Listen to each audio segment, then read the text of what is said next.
The meeting of the Committee on Student Achievement and School Innovation of the Board of School Directors will please come to order. Will the Secretary please call the roll? Director Carr has notified that she will be late tonight. Director Garcia. Present. Director Gokul Gandhi. Present. Director Leonard is excused for tonight, and Chair Simpson. Present.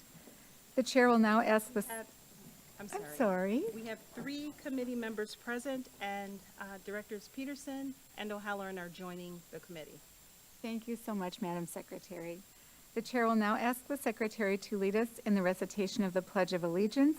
The Chair invites any members of the audience who wish to participate to do so and asks that those who do not wish to participate please remain silent during the recitation.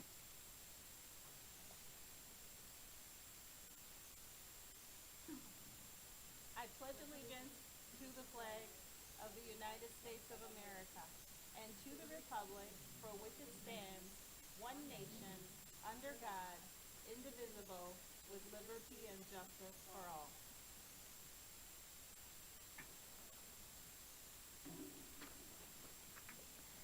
This meeting is being conducted in person from Central Services Building. In order to allow as much public access and participation as possible, this meeting is also being broadcast via live stream on the MPS website and on the MPS YouTube stream, the links to which may be found on the MPS website or the broadcast page. Before we begin tonight's meeting, we have a short announcement regarding interpretation services for the Spanish-speaking members of our audience. Buenas tardes y bienvenidos a la Junta Escolar de las Escuelas Públicas de Milwaukee. Si desea escuchar esta reunión en español, por favor llame al 312-626-6799. Nuevamente, 312-626-6799. E introduzca el número de reunión 608-130-5362. Nuevamente, el número de reunión es 608-130-5362. Gracias. Thank you very much. For each of our items of business, we will hold a discussion and public hearing. Those who wish to speak on tonight's items were required to register to speak in advance of the start of the meeting. When you are called upon to speak, please state your name and spell your last name for the record. I ask those who are waiting to speak virtually to remain on the platform until you are called upon to speak. After a speaker's time is up, they may continue to follow the meeting at one of the broadcast options mentioned previously. For the sake of fairness and to give everyone a chance to speak, the Chair reserves the right to limit the length of time allowed to any one speaker.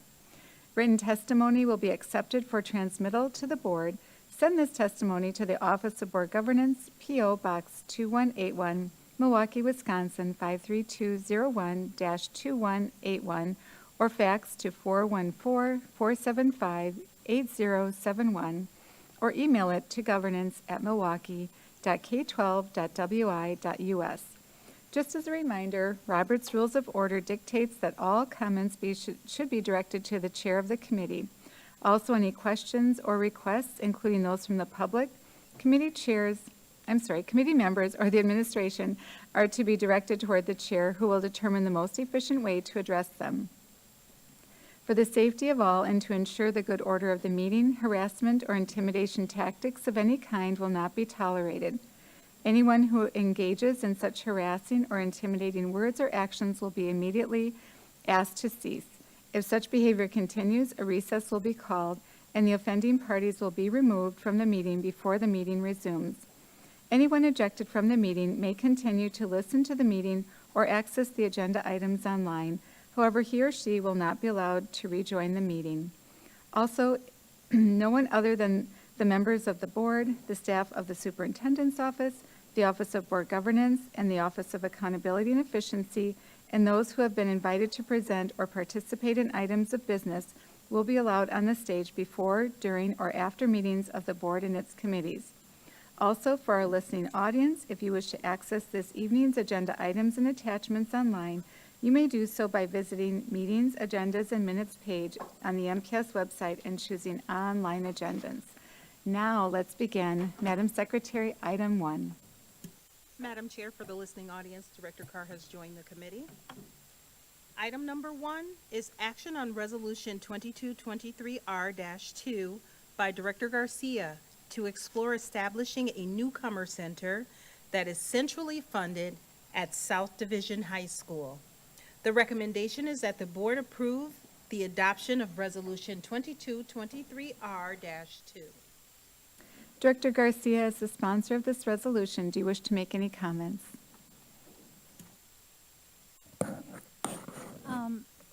Yeah, the only thing I want to say is thank you, to the folks that are making the presentation tonight. I think that we've done a lot of consulting, really thinking about the experience of the students that we're trying to support. And this really extends into the support staff as well. So thank you to everyone who has been thoughtful about how to really put together something that not only supports the educational attainment of our students, but that is also realistic in the terms of what is needed from a human power standpoint. So I look forward to hearing more about this, and I'll probably say more after the presentation. So thank you. Thank you, Director Garcia. Will administration please present this item? Yes, Chair Simpson and members of the committee, Keith Posley, Superintendent of Schools. In May of 2022, Resolution 2223R-002 by Director Garcia was referred. This evening, I have with me Lorena Gainey, Director of Bilingual Multicultural Education, to share with us, and after which we'll be more than happy to entertain any questions that you may have. Lorena?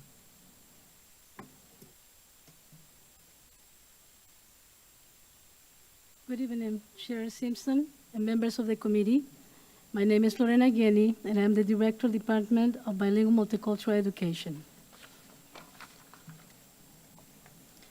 The 5 priorities for success are reflected throughout this presentation, which is related to Resolution 2223R-002 by Director Garcia.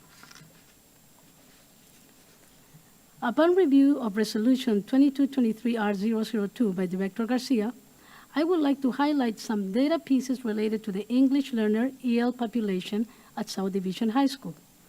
These slides include all ELs by grade level currently attending South Division. Grade 9, 109 students. Grade 10, 124. Grade 11, 82. And grade 12, 102. Newcomers are defined as foreign-born English learner students who recently arrived in the U.S. and have been enrolled in U.S. schools for less than 12 cumulative months. Another factor that can be part of determining a newcomer is the ELP level. In this case, newcomers will be English learners with an ELP level between 1 to 2.9.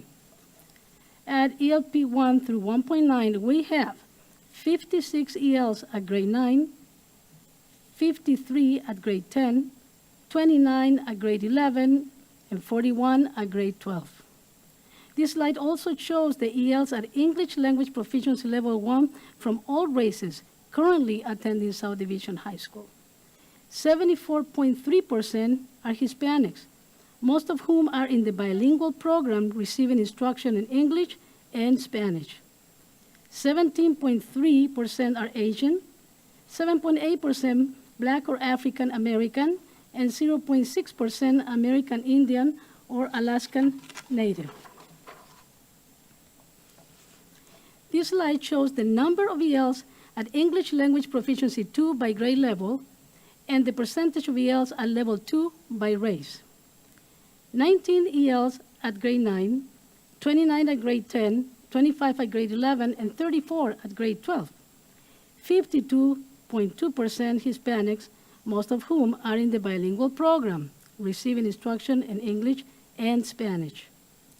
32.7% Asian, 12.1% Black or African American, and 0.9% white.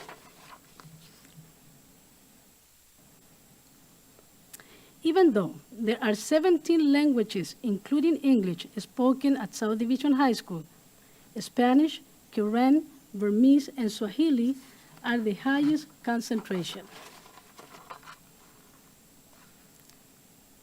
The goal stated in the Resolution 2223-002 by Director Garcia states the need for a newcomer center at South Division High School to specifically focus on the whole child to ensure that newcomer families feel welcome in an environment that will support their children with developing English proficiency and at the same time celebrate their culture of origin as they learn how to maneuver in an American school and American culture to better equip themselves in their new communities.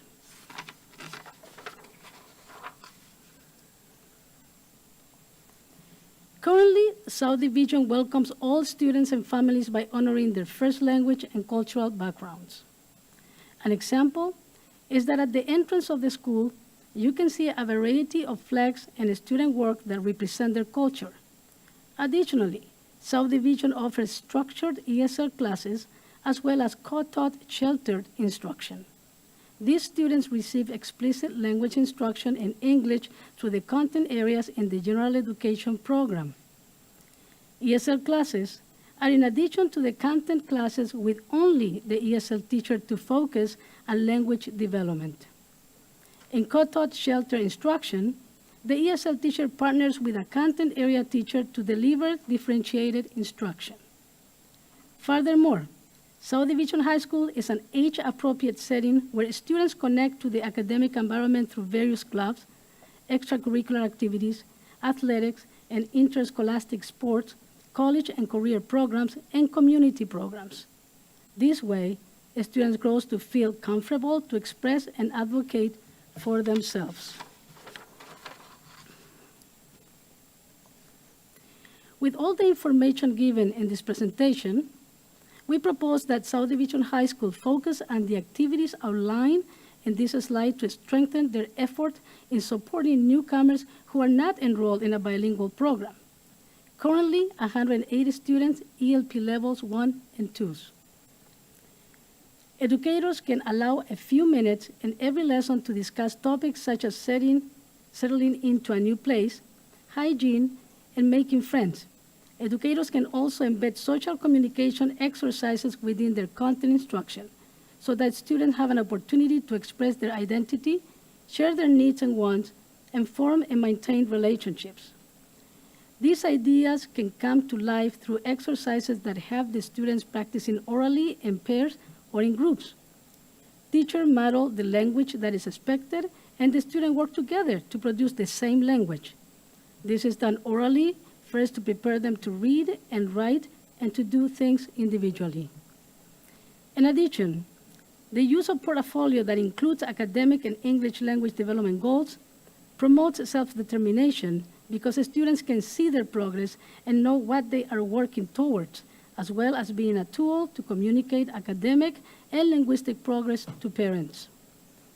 Upon board approval, the timeline for implementation begins this month with discussion and planning with school administration and staff currently available. In January 2023, we will begin training content area and ESL teachers on the suggested activities previously mentioned. And in August 2023, programmers will schedule identified newcomers into appropriate classes. With this, I conclude my presentation, and I am open for questions and feedback. Thank you. Thank you very much. Do committee members wish to make comments or ask questions?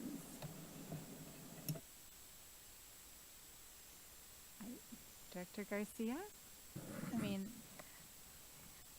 Yeah, so I guess, just again, thank you to Ms. Gainey for doing this, and a big shout out to also Ms. Jennifer Mims Howell, who was critical in helping us gather a lot of this information. I guess my question, and just maybe a status of where we're at with things, a big part of this proposal was making sure that we were adequately funding the required staff to meet these very, very specific needs, right? And I know that with the teacher shortage that we are facing, and then narrowing down even more to very specific content area and certifications that are needed.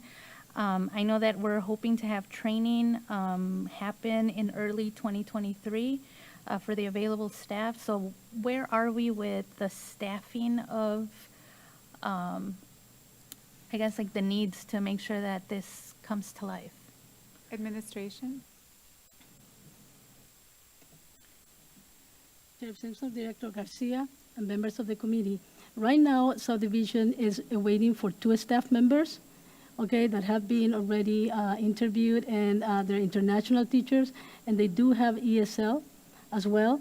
And there is some changes that I spoke to administrations about that he would be thinking about doing. And this is why we would, start with the available staff right now, so we do not waste the time or start doing planning with staff that we do not have. Because we do have to start moving, so we need to start planning with what we have and then onboarding, the new staff that are going to be available to implement the program. Thank you. Follow-up, Director Garcia? Nope, I'm good. Okay. Director Gokul Gandhi? Just a question for Director Garcia. Would you be open to having a co-sponsor to your proposed amendment? Absolutely. Great. Thank you. Do any members of the public wish to make comments? Madam Chair, we have no request for public testimony on this item. What is the pleasure of the committee with regard to this item? Mr. Carr? I move approval of the recommendations of the administration. Thank you. Is there any further discussion? All right. Madam Secretary, will you please call the roll? On Director Carr's motion to approve Resolution 2223R-002 by Director Garcia to explore establishing a newcomer center at South Division with Director Gokul Gandhi as the co-sponsor. On the motion as read into the record, Director Carr? Aye. Director Garcia? Aye. Director Gokul Gandhi? Aye. And Chair Simpson? Aye. That's 4 ayes. The motion passes. That's wonderful. Madam Secretary, next item, please. The next item is item number 2, action on Resolution 2223R-8 by Director O'Halloran on Runaway Prevention Month. The recommendation is that the board approve the resolution as presented with the proposed recommended changes. Director O'Halloran, as sponsor of this item, do you wish to make any comments? Thank you, Chair Simpson. In my day job, I work for Walker's Point Youth and Family Center. It's one of 2 homeless shelters that can serve 11 to 17-year-olds in Milwaukee, and the only shelter in the state of Wisconsin who can serve parenting teens. And through that work, I became aware of a nationwide movement called National Runaway Prevention Month. The point of the month is to shine a light on the challenges young people face when they become homeless, and to increase awareness of the National Safe Line 1-800-RUNAWAY and local resources in order to keep children safe. Chapin Hall Voices of Youth Count found that 1 in 30 young people ages 11 to 17 experienced homelessness over the course of a year. And just to put that in perspective, my son is one of 35 in his class. So, the problem is much more pervasive than many people recognize. That rate is consistent in rural and urban areas, and the scope of the problem is often under-recognized because many will sleep doubled up with family and friends. We know that some young people are at higher risks for homelessness, including Black children and LGBTQIA young people. And I want to be clear that being Black or LGBTQ is not the cause of their homelessness. If a child becomes homeless after coming out to their parents, they are not homeless because they are gay, they are homeless because of homophobia. We also know that education and homelessness are interconnected issues. Lack of housing stability increases the risk of dropping out of high school by 87%, and not graduating high school leads to increased risk of future homelessness. And finally, the reason why it's so critical to connect young people who are considering running away with resources to keep them safe is because a child will be approached by traffickers within 48 hours of living unsheltered. The National Sexual Violence Resource Center found that 1 in 3 runaways have been forced to perform sexual acts against their will. And I know our homeless education program team does excellent work, and I want to thank them for all that they do to support students who are dealing with issues that no child should ever have to face. Last year, it's my understanding they helped 4,040 homeless students over the course of a year, including 815 unaccompanied homeless youth. I also want to thank all the social workers, counselors, and school-based staff that help identify families who are experiencing homelessness to get them into the program. And so in conclusion, I ask my colleagues to support this resolution. Mainly, it'll just recognize National Runaway Prevention Month in November. One way that everybody can recognize this date or this month is November 10th is Wear Green for Homelessness Awareness Day. So I would ask, everyone listening, administration, Office of Board Governance, Office of Accountability and Efficiency, my colleagues, to wear green on November 10th. We can share information on social media and get connected to this discussion through the hashtag NRPM 2022. So thank you to the committee, administration, and listening audience for allowing me to introduce and speak about this critical issue. And I'm happy to answer any questions you might have. Thank you very much, Director O'Halloran. Would administration please present this item? Yes, Chair Simpson and members of the committee. In September of 2022, Resolution 2223R-008 by Director O'Halloran on Runaway Prevention Month was referred. This evening, I have with me Jennifer Mims-Howe, Chief Academic Office, to share out on this item as it pertains to Runaway Prevention Month. For after which, we'll be more than happy to entertain any questions that you may have in regards to this item. Jennifer. Thank you, Dr. Posley. Chair Simpson, members of the committee, Jennifer Mims-Howe, Chief Academic Officer. Administration supports the item that was, the resolution that was presented by Director O'Halloran, deeming that within the month of November, students and staff are encouraged to wear green, the official color of the National Runaway Prevention Month. Milwaukee Public Schools looks to these students as they are identifying sometimes homelessness, but always here to support them. Through our social worker support, as well as our school counselors and school staff, we are here to make sure these students are protected and receive the services they need. Thank you. Any questions? Thank you. Do members of the committee wish to make comments or ask questions? None. Do any members of the public wish to make comments? Oh, I'm so sorry. Director Carr, did I miss you? Oh, I just want to say great work to Director O'Halloran for taking the lead on this, and for the administration and every department that plays a role in supporting students and that are experiencing some aspect of homelessness. This is very important, so thank you. absolutely. Thank you for saying that. Do members of the public wish to make any comments? Yes, Madam Chair, we do have one individual registered to speak on this item. Ms. Ingrid Walker-Henry. Thank you. We have no public testimony on this item. All right, thank you.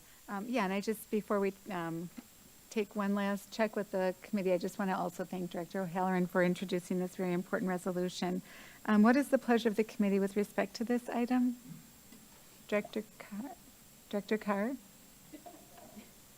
I move approval of the administration's recommendation. Thank you. Is there any further discussion? Will the secretary please call the roll?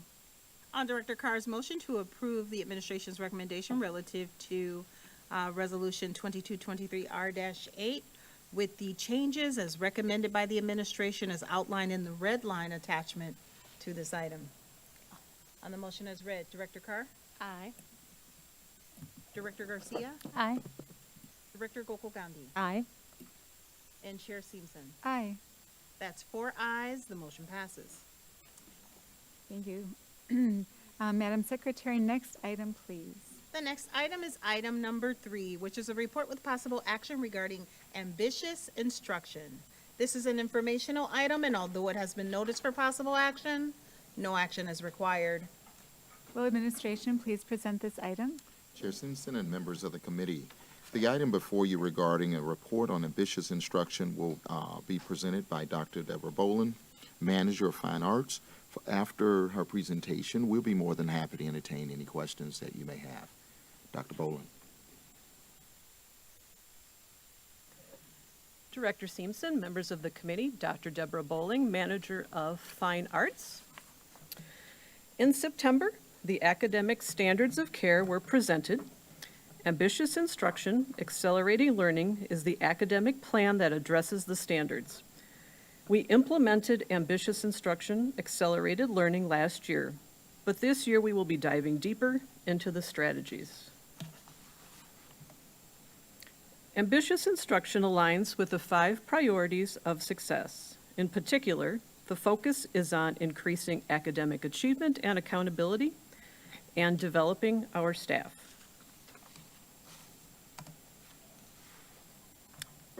As we dive deeper into our strategies to increase student outcomes, we have been communicating a strong message around how all 3 components, explicit instruction, formative practices, and engagement work together to support rigorous Tier 1 academic learning experiences for our students. Providing grade-level content with support allows our students to experience success alongside their peers. Data shows that we are closing some of the gaps in reading and math, so we are continuing on this path for the 22-23 school year. Diving deeper into these levers means that we are emphasizing grade-level work and providing tools and resources for leaders to know what grade-level work looks like and what tools they have at their fingertips to check if classroom instruction is grade-level appropriate.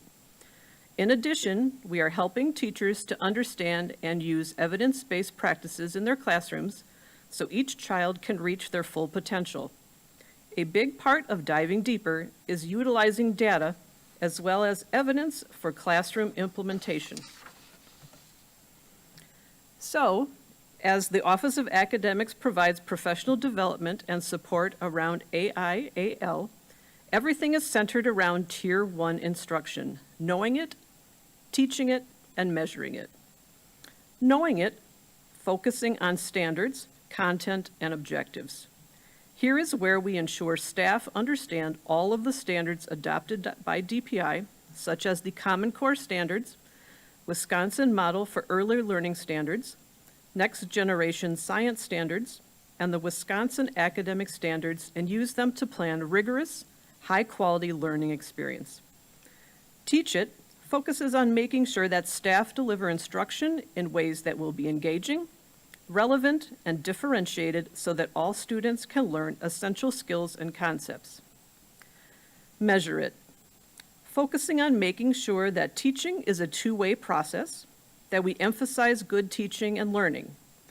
We know we have to gauge student learning in the moment and continuously throughout the learning cycle. We are shifting mindsets by getting teachers to focus on ongoing formative practices and not just the high-stakes tests. These concepts are not new, but the approach is. We are continuing our focus on ambitious instruction in a different format.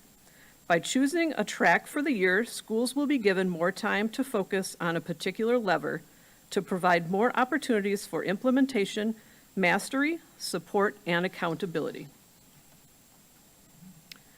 All schools have decided to focus on a track in which to dive deeper. In explicit instruction, staff are looking at intentional and purposeful actions taken by teachers to ensure hands-on, minds-on engagement and learning by every student. Explicit instruction articulates a core set of high-leverage instructional practices and teaching skills necessary to promote deep learning consistent across all grade levels and content areas. Formative practices includes activities and actions taken by teachers to elicit and respond to student thinking and reasoning in order to deepen student understanding to meet and advance student learning. In formative practices, the goal is to support students to become more self-directed learners. Regardless of the track that the schools have chosen, the path to increase student achievement is the same. In both tracks, we are showing leaders and teachers a systematic method of teaching with emphasis on proceeding in small steps, checking for understanding, and achieving active and successful participation by all students. This type of instruction will increase the likelihood for student achievement. Finally, we'll be using a professional learning walkthrough rubric, a formative practice to support implementation and coaching. This observation tool is non-evaluative. It's not about what individual teachers are doing, but how well schools across the district are implementing ambitious instruction practices. This year, we will continue to have 3 professional learning cycles, and we will reflect and pause after each of them to see how we are doing with AIAL.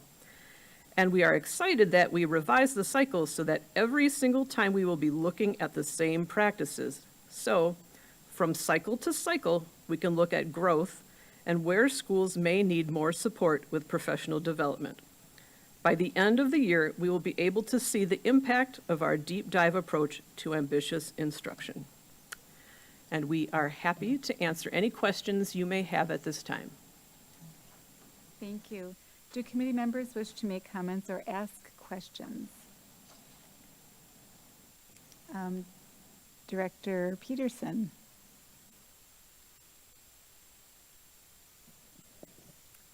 Thank you for the presentation. I appreciate the know it, teach it, and measure it, especially the know it, understanding content, and that's where my question is about. I've been talking to a number of grade school teachers over the last couple of weeks, and one of their concerns that they've raised is they do not have enough time to teach the content of social studies and science, given the emphasis on other subject areas. I support all the subject areas, by the way. And so I'm curious if the administration could, now or at the future meeting, lay out what is recommended in terms of time for the teaching of science and social studies in grades K through 5. Administration?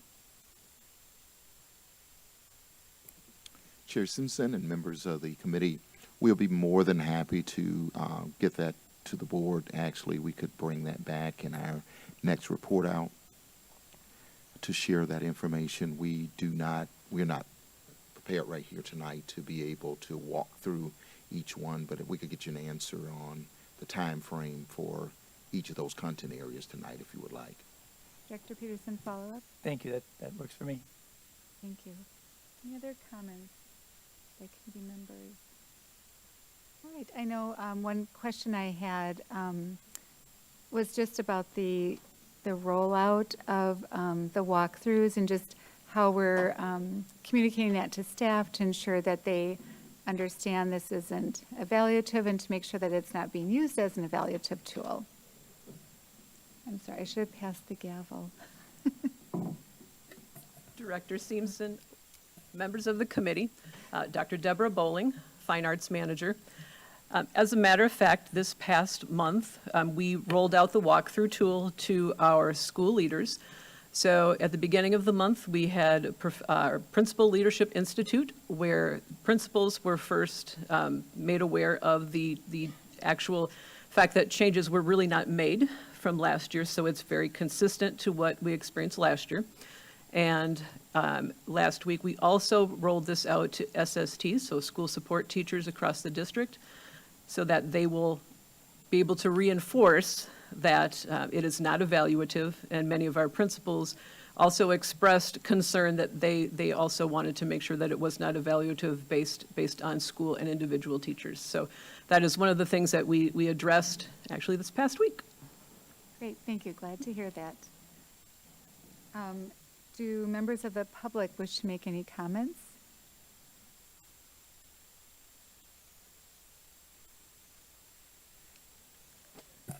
I'm sorry, Madam Chair. Yes, we do have one individual from the public, Ms. Ingrid Walker-Henry. Please state your name, spell your last name, and begin your testimony. Ingrid Walker-Henry, WALKER-HENRY.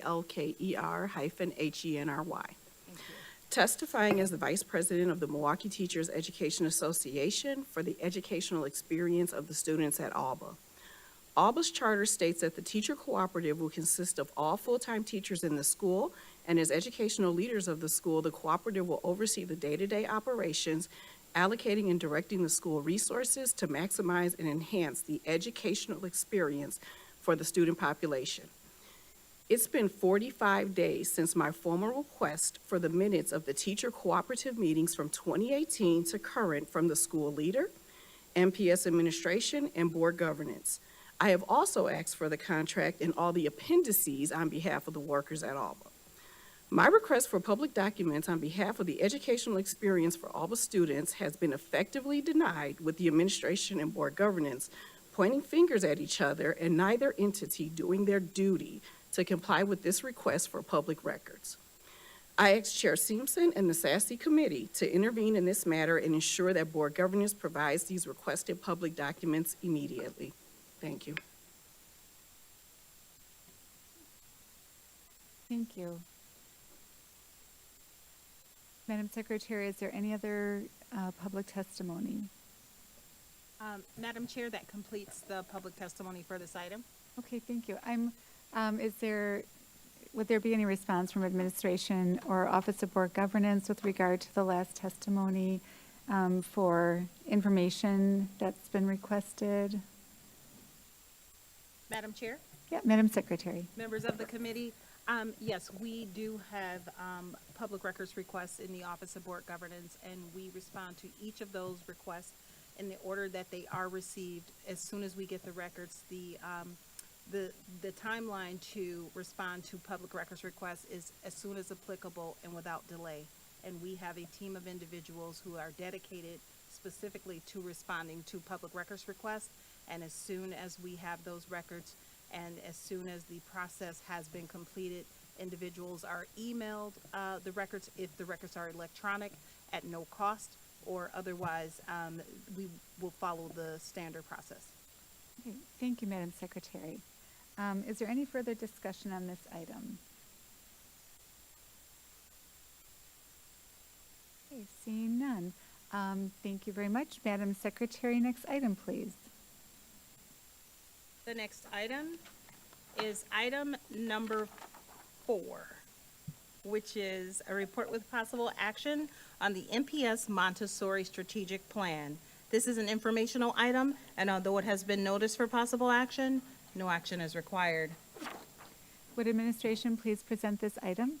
Chair Simpson and members of the committee, we are prepared to share our first report for the 2022-23 school year regarding the Montessori Strategic Plan. At this time, I will ask Abigail Rausch, coordinator of the Montessori Education, will present this report. And we have the team here with us, team of principals that are here with us as well. And after which, we'll be more than happy to entertain any questions that you may have. Abigail. Good evening, Chair Simpson, members of the board. My name is Abigail Rausch, and I am the Montessori coordinator. I'm here this evening with Andrea Corona, principal of McDowell Montessori School, to provide the quarterly update on the Montessori Strategic Plan. We want to begin this presentation by sharing how the Montessori Strategic Plan embodies the district's 5 priorities for success, especially increase academic achievement and accountability, develop our staff, and strengthen communication and collaboration. The ambitious instruction plan, Accelerating Learning Deeper Dive, is the instructional framework for all schools and classrooms in MPS. We fulfill this expectation through utilizing the Montessori method, which is based on the philosophy that children reach their fullest potential through multi-age interactions in an inquisitive, cooperative, and encouraging atmosphere through self-directed activity and hands-on learning using unique materials. In addition, the 10 elements outlined in the district's academic standard of care are embedded in the Montessori philosophy. Tonight, we wanted to update the board of the progress of the Montessori Strategic Plan. Since we last presented to the board, the Montessori Advisory Committee has begun our monthly meetings for the year. Our first meeting was held in person on October 10th.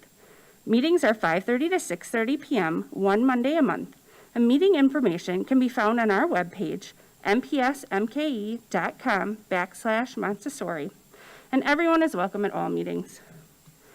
Montessori Summer School was held at Lloyd Barbie Montessori School, which we will highlight on the next slide. We designed and implemented a Montessori-specific K-3, K-4 staggered start. We held teacher committees on report card revisions and secondary expectations. And one of the largest impacts is that we created a Montessori planning assistant position, and we were able to hire a wonderful candidate, Erica Wolf. Erica will be able to focus on operations, allowing greater opportunities for me to engage with leaders, teachers, and students. Director Seamson, members of the board, Andrea Corona, Principal, McDowell Montessori School. We wanted to highlight work that is currently occurring during the month of October.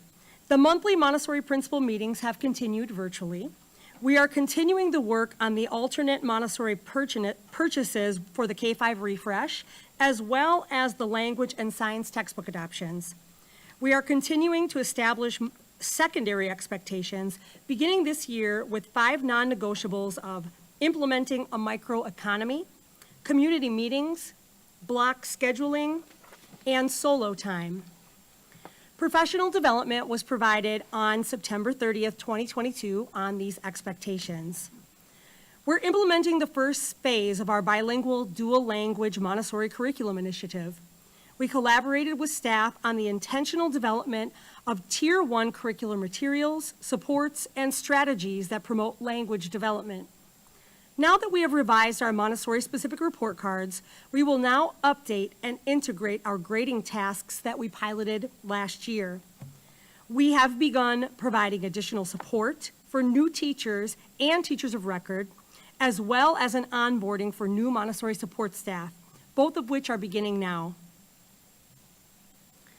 This summer, we were able to hold Montessori Summer School at Lloyd Barbie. This is the second year of in-person implementation of our Montessori curriculum and lessons for our summer learners. This year, we also had our first 7th and 8th grade Montessori-specific course. We had 92 total students, with children attending from 7 of the Montessori schools. Tonight, we wanted to update the board on our employees enrolled in Montessori Certification. To date, MPS has had 54 adult learners engage in Montessori Certification. We currently have 37 MPS employees in Montessori Certification courses. Of those in training, 3 are administrators. Current staff vacancies include 2 primary teachers, 1 upper elementary teacher, 1 secondary teacher, and 2 assistant principals. The cohort for Montessori secondary teachers with the Cincinnati Montessori Secondary Teacher Education Program cohort is complete. All 16 adult learners are awaiting degree conferral expected any day now. For future Montessori teachers, we have shifted from a scholarship to a sponsorship model of tuition support. We have 2 new recipients that we are sponsoring this year, and 2 that shifted from a scholarship to a sponsorship, making a total of 4 people the district is currently sponsoring for Montessori Certification. Through our sponsorships, we are building a pool of internal Montessori credentialed candidates. Director Seamson, members of the board, Abigail Rausch, Montessori Coordinator. The Montessori Advisory Committee has a Montessori Strategic Plan timeline for the 2022-2023 school year. Looking forward to the next 3 months, the Montessori Advisory Committee will meet on November 8th, December 12th, and January 9th from 5:30 to 6:30 p.m. We will implement the Infinite Campus gradebook updates, conduct the retention survey for Montessori program employees, as well as update our Montessori branding and marketing materials. In December, we will hold an all Montessori school professional development, develop a secondary Montessori materials inventory, and develop a minimum standard of care for Montessori classrooms and facilities. And finally, in the month of January, we will establish staffing needs, complete the social studies textbook adoption alternative Montessori purchases, and continue to develop the expectations for secondary and the dual language Montessori curriculum for Riley. Through all of this work, we hope to make a greater impact for our students via a stronger implementation of Montessori philosophy. At this time, we'd be happy to answer any questions that you may have.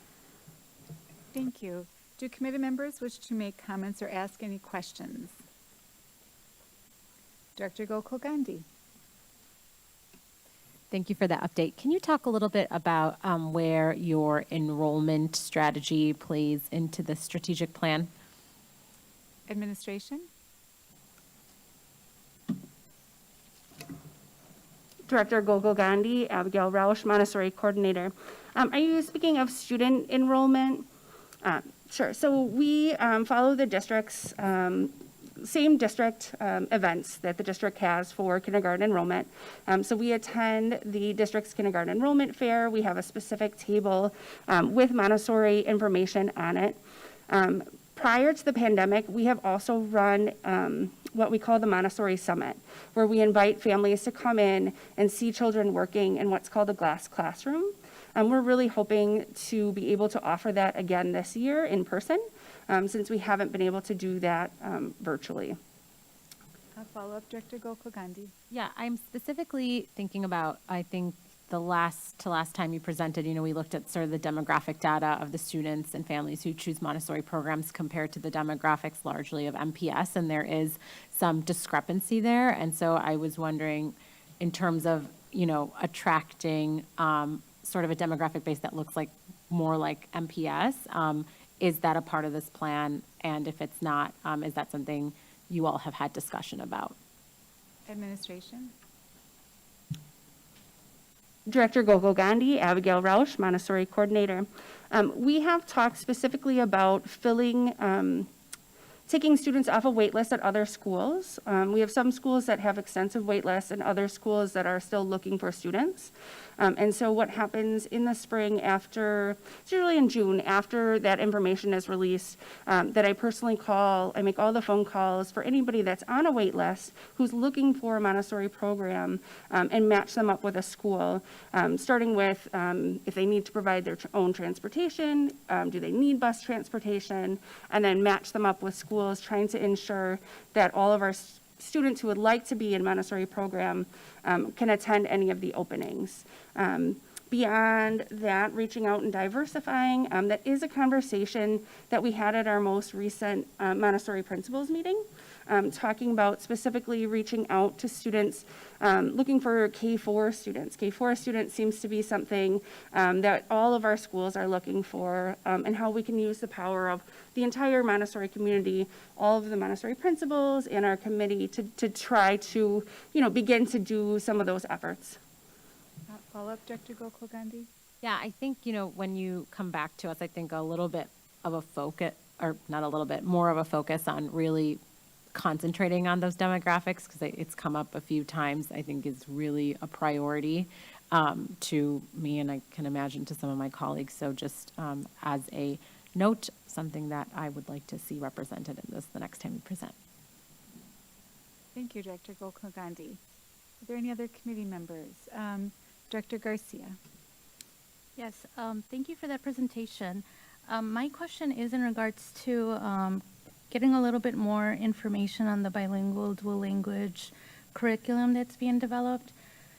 I know that for teachers to be able to teach in a bilingual Montessori setting, that will require the endorsement of both Montessori training as well as bilingual training. So maybe if you could just give us a little bit more details as to challenges around that, like where are we with, exploring that pathway from a certification point. Ms. Rausch. Thank you. Abigail Rausch, Montessori Coordinator. Thank you for that question. So we do have I don't want to say an exceptional challenge, but we do have an extra difficulty in recruiting for a school like Riley, because it is dual language. It does require dual licensing. It is not our only school that requires dual licensing. We also have McDowell, which is an international baccalaureate. And so those teachers also need a state license, a Montessori certification, and AIB. So we do have two schools with that. Specifically speaking, to Riley, first we're working on ensuring that all of our teachers are fully Montessori certified. Montessori certification is a process. Then they need to apply for a state of Wisconsin license. So we are very lucky in the state of Wisconsin to have a pathway for Montessori licensure. So if you are a Montessori credentialed teacher, there is a pathway for you to become a Wisconsin state licensed teacher. After that process is over, then those teachers would need to take additional classes to then get it's called a bilingual add-on. So they need to have an additional license after this third step. And so we are working, we've been working with like the bilingual task force, and trying to make sure, that our staff at Riley knows about the opportunities. How do we support staff who are in school, who are teaching, and then who are also in school? And then working with, a variety of staff. Again, it comes back to when we're talking about recruiting for teachers, trying to find teachers who may already have a bilingual license, who then maybe would like to be a Montessori teacher, and can going about it in both ways. Dr. Gokul-Gandhi, a follow-up? No, I just want to make sure that, as we continue to establish the program at Riley, that we don't lose the importance of making sure that bilingual endorsement is also a priority for the staff there. I realize that, of just the, I guess what we're asking of staff to, specialized training. So kudos to all the folks who are in those buildings. But just making sure that as we continue to grow that program, that we also, uplift the certification of bilingual educators in those buildings, because just as we're focusing on Montessori instruction, that linguistic piece was also going to be, extremely important. Thank you, Director Garcia. Director Carr? Thank you for the presentation. I have a couple questions. Right. First question is, what specific efforts are being implemented to support the recruitment and retention of Black educators in the Montessori setting? Should I just present all three? Let's do it one at a time. Administration.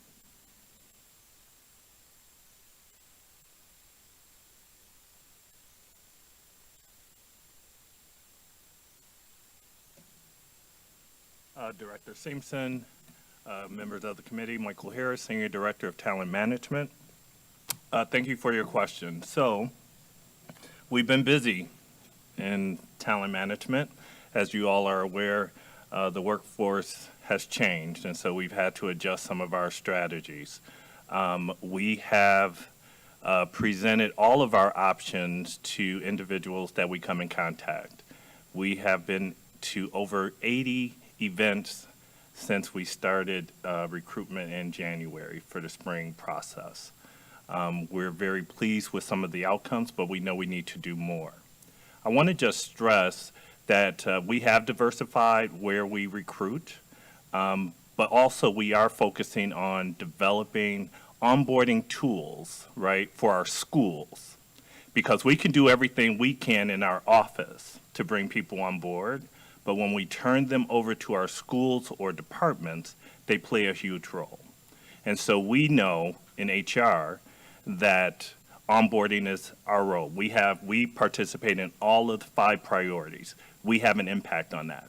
But our schools have to take that challenge on as well, because we have to retain our employees that we bring on, right? We need to engage more on the retention of employees than we do recruit, because we're spending a lot of resources to train them.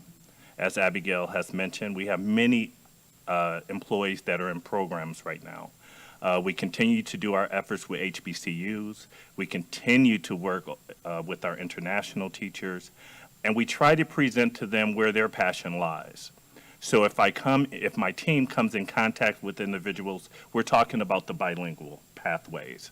We're talking about the Montessori pathways. We're talking about traditional pathways. And we're talking about what the expectation is when you join our team.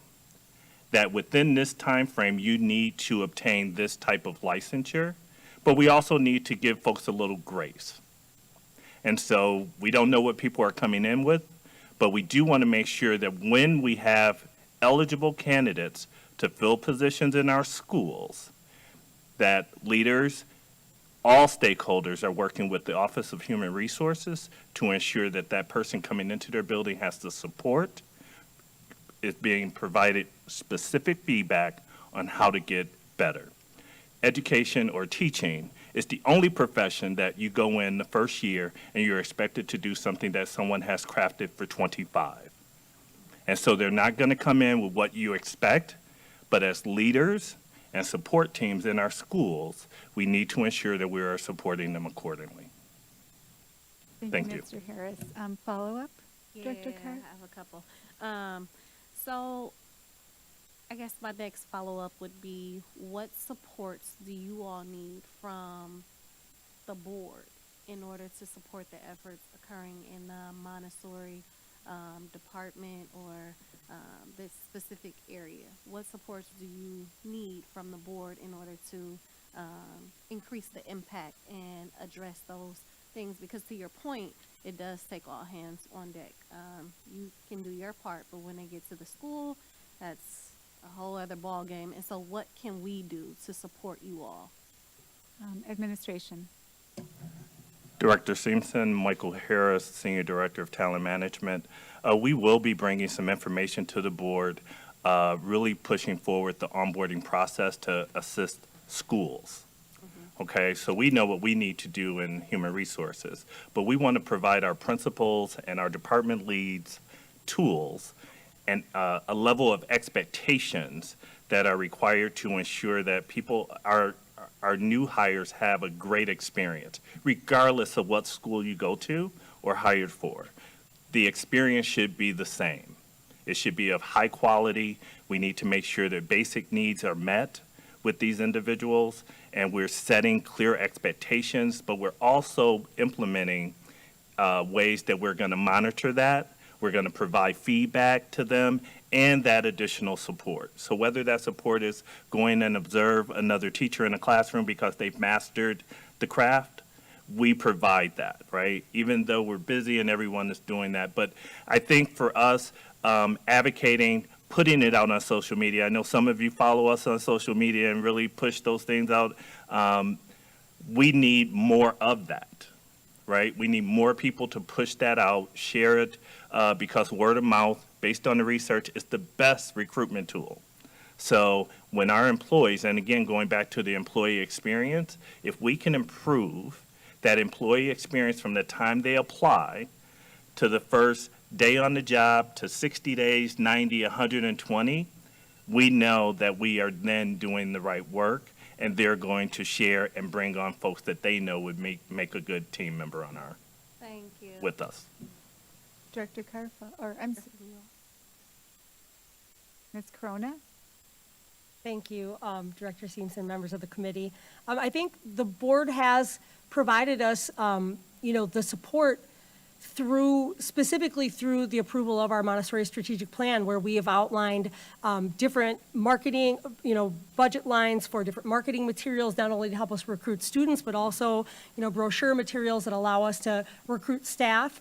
In addition, our Montessori strategic plan provides us the opportunity to go out and attend some of the national Montessori events that are occurring, with the purpose of not only, bringing back knowledge of professional practices that can help support our program, but also to serve as a brand recognition, awareness, shining a light on the successes of our Montessori program, and as a vehicle for recruitment of Montessori trained and certified educators. Thank you. Director Carr? Oh, sorry, Ms. Rausch? Abigail Roush. I just wanted to pop in about the brochures. I do have probably about 100 of these in the back room. If you want, like Mr. Harris said, word of mouth is the best way. I will go to the gas station, the grocery store. I'll be like, oh my gosh, are you interested? Did you know about Montessori? So if you want some of these, so as you're out in your community, I would be more than happy to provide those to you, and that would be amazing to us. Thank you. Thank you. Director Carr? Thank you all. I guess my last request, because I realize, I guess I'll ask, can you walk me through or speak to the achievement gap between Black children, brown children, and white children in the Montessori program? And if you don't have that information readily available, I ask that you provide that information during our next committee. Administration. Abigail Rausch, Montessori Coordinator. Thank you for that. Our most recent data actually is just being calibrated now. And so we would be more than happy to bring that to you when we meet again so that we have the most accurate information. Thank you. Thank you. All right. Is there any any members of the public who wish to make comments? Madam Chair, we do have one speaker, Ms. Ingrid Walker-Henry. Please state your name, spell your last name, and begin your testimony. My name is Ingrid Walker-Henry, WALKER-HENRY.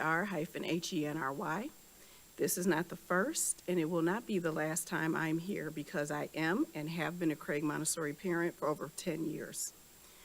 MPS started the school year with 4 Montessori teacher vacancies in the entire district. All 4 of those Montessori vacancies are at Craig. This is not the first, the second, the third year that Craig has had this problem. This is the result of neglect and intentional disinvestment at the only Montessori school on the northwest side of the city.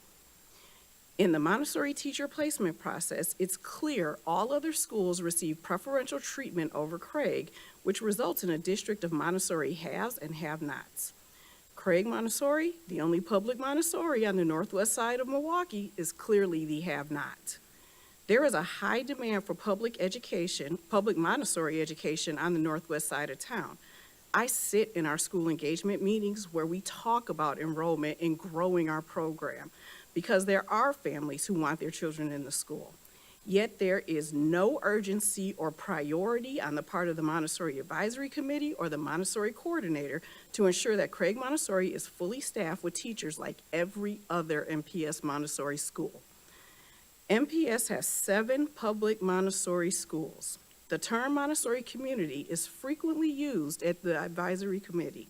However, we aren't a Montessori community if we sit by and idly watch the students at one school be neglected while the others are privileged. Thank you for those comments. Is there any other public testimony tonight? Madam Chair, that completes public testimony on this item. Thank you. So that comment actually was a question that I had for administration, just in regards to our staffing needs, where our shortages are, and then sort of beyond that, what's our capacity to meet the need? We're recruiting teachers, we want people in this program. What is our capacity with our pathways? Because I know that's, shifted, since the time I've been on the board. What is our capacity to grow that program? But I'd like to start with our staffing needs, where the shortages are, and, what our plan is to kind of fill that gap. Thank you, Director Simpson. Michael Harris, Senior Director of Talent Management. So the Montessori program at Alverno, which we have a pathway, I want to say there were 9 individuals in that program. 2 individuals are in the program. They're completing their requirements. We had 1 teacher that was not meeting expectations, and so there is an expectation that you are passing coursework, so forth, so on. That person was dismissed from the program. We have high expectations. However, I'm going to go back. I have 2 teachers that are in Alverno Montessori training programs that we were not able to place due to decisions made at the school level. So we do give the autonomy to principals to pick and choose who they want. So with that, I just want to make it clear, we don't place, we try to make sure it's a good fit, but we have 2 individuals that are being trained.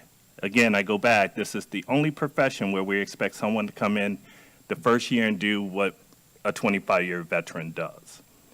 That's not happening. Education programs are shrinking, and we need to work and build up the skill set of the employees who have the desire to support and teach our children. So our efforts, the program is growing. Alverno is looking at dismissing the program because of their lack to have staff. So that will be an issue moving forward, but we have a cohort of educators that are successfully completing that program. And it is my expectation that our schools support those individuals when we need to fill vacancies, specifically in the areas in which they need. And we could have placed these 2 teachers in those vacancies to minimize the impact that we currently have. Thank you. I'd like to move on to the next part of what I was asking before I come back to that, which is, our capacity to continue to grow our program. We know people retire, people leave for different reasons. So in terms of that pathway, do we have a capacity to keep growing this program? Because I know one of the elements of the strategic plan was to, possibly open additional Montessori schools. And, sort of just wondering, because I didn't hear that mentioned in the strategic plan, what is the vision for that with our pathways and growing the program in the future? Thank you. Abigail Rausch, Montessori Coordinator. Thank you for that question. We are continually reaching out to different training centers to try to develop new partnerships to bring training here to Milwaukee. Currently, in our pipeline, we have 2 elementary teachers available now. We have 2 elementary teachers that will be available in the fall, and 1 primary teacher that will be available in the fall. I have meetings set up with 5 people next week who are interested in doing Montessori sponsorships, and I can keep you posted as I continue to meet more people. But we are, one of the great partnerships that we do have is with a training center in Waukesha. It's called Global Montessori Educators Institute. GMEI. We have partnered with them for primary certification, so for teachers for K3 through K5. We have a partnership for secondary, so 7th through 12th grade, with Cincinnati Montessori Secondary Teacher Education Program. And we're in talks, and they will be coming back to repeat that cohort that we're currently finishing with them. So that just leaves that elementary gap. And I just have great news just from today, but GMEI in Waukesha is working on finalizing their certification process. So they will be able to offer elementary certification in Waukesha, hopefully starting this summer. So we're continuing those conversations of trying how are we going to continue, to develop this teacher pipeline. We say it's on our brochures, it's on our website that we are the largest cluster of Montessori schools in the world, which is really great until you have 175 Montessori classrooms that you're looking to staff, and no training center, has been here because ours had closed. So really, out of all of the things, that are in the strategic plan, this is the most pressing, and the thing that we work on constantly, continuously. There may not be progress to demonstrate, but it is something that we're constantly working on, making these connections to ensure that we have staff to be with our students. Thank you. Ms. Corona? Director Seamson, members of the committee, Andrea Corona, Principal McDowell Montessori School. I think one of the, that the Montessori Strategic Plan really allows us to engage in a process where we are thoughtfully choosing where and when to expand our Montessori program. So that's one of the big benefits that we have with this plan, that we're not just expanding because there's a seeming desire, but we know that we have the enrollment to back up expansion, and we also know that we have the security and staffing to back up expansion. We know that starting a new Montessori program is it's a multifaceted process, and there are a lot of factors that we want to consider. So this plan allows for us to be really thoughtful and use data to help make our decisions. Thank you. Director Carr? I think as I'm hearing you all speak, I think it sounds like the partnerships may be part of the issue. When I think of a partnership with an entity in Waukesha, and then I compare that to the demographics of Craig Montessori, there is no correlation, or I won't say there's no correlation, there's limited correlation or synergy there. And so I think we have to focus on diversifying the partnerships to attract and retain more educators of color, because, and I hate the educators of color, but I mean, it is what it is. I think when I'm thinking about the demographics of Craig Montessori and the Montessori program in general, it does make sense for individuals going through this program to be attracted to schools outside of the inner city and whatnot, which then leaves the vacancies at Craig Montessori. I think if we diversify those partnerships, I think we can strategically attract more educators, Black and brown educators, to fill those positions and be the support that the students at Craig Montessori need. So I think there's a disconnect there. If I am thinking about this correctly, I'm thinking about all the other Montessori schools further out, serving students of different, socioeconomic backgrounds and racial backgrounds. And then again, thinking about Craig Montessori, they may not want to come there because of whatever their perceived or preconceived notions may be. And so I think we have to focus on, again, diversifying the partnerships, because as an educator, I'm not going all the way out to Waukesha and receiving training and then coming back to the city. And if I had if I had to identify or pick a school, I wouldn't pick Craig Montessori, but that's the problem.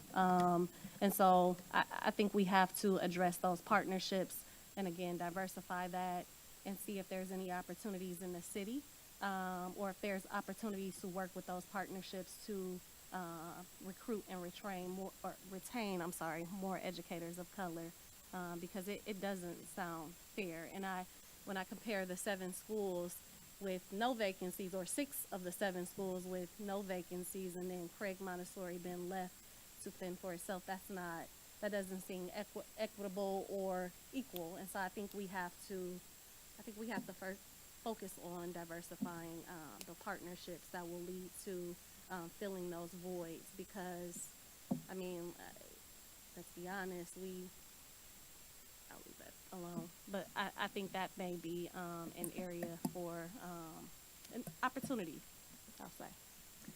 Administration, would anyone like to respond? Yes, Chair Garcia, oh my God, Chair Simpson, and members of the board.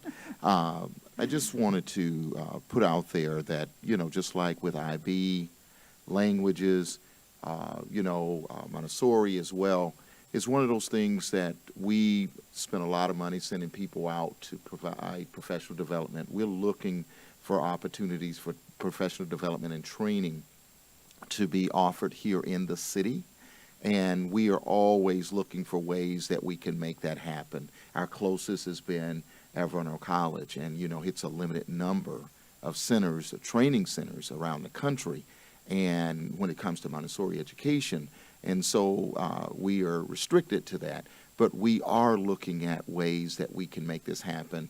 With that being said, I will turn it over to Abigail to kind of talk about the options that we have, the ones that are certified to be able to do this work. Ms. Roush? Thank you for that. So of the current Montessori training centers, there are 28 in the United States, in all of the United States. We just happen to be lucky that one of them happens to be in Waukesha. Most of the training centers right now are kind of out on the coast, so people would have to travel to Texas, to Washington, D.C., to Portland, to find training centers. And so that has been an issue. So at least having someone here in Waukesha at least allows us to have somewhere that's easier for our adult learners to access. One of the new aspects of the revised strategic plan has a section about recruiting a professor to come here to provide training here to our adult learners here in Milwaukee. And that is a new line. That's something that's new in the strategic plan that we are working with. I have talked to 4 different organizations about, coming here, bringing those opportunities here to us. But again, this is going to be kind of a long-term, in the plan, how do we do this? In our short-term solution, we have a training center in Waukesha that we're currently using for primary that we'll now be able to utilize for elementary training as well as we continue to, build upon, what our plan outlines for the next 5 years. Thank you. Director Carr, follow-up? Just a quick question, and I know this may be way off. Are there any opportunities for the entities that does exist to partner with MPSU? Administration.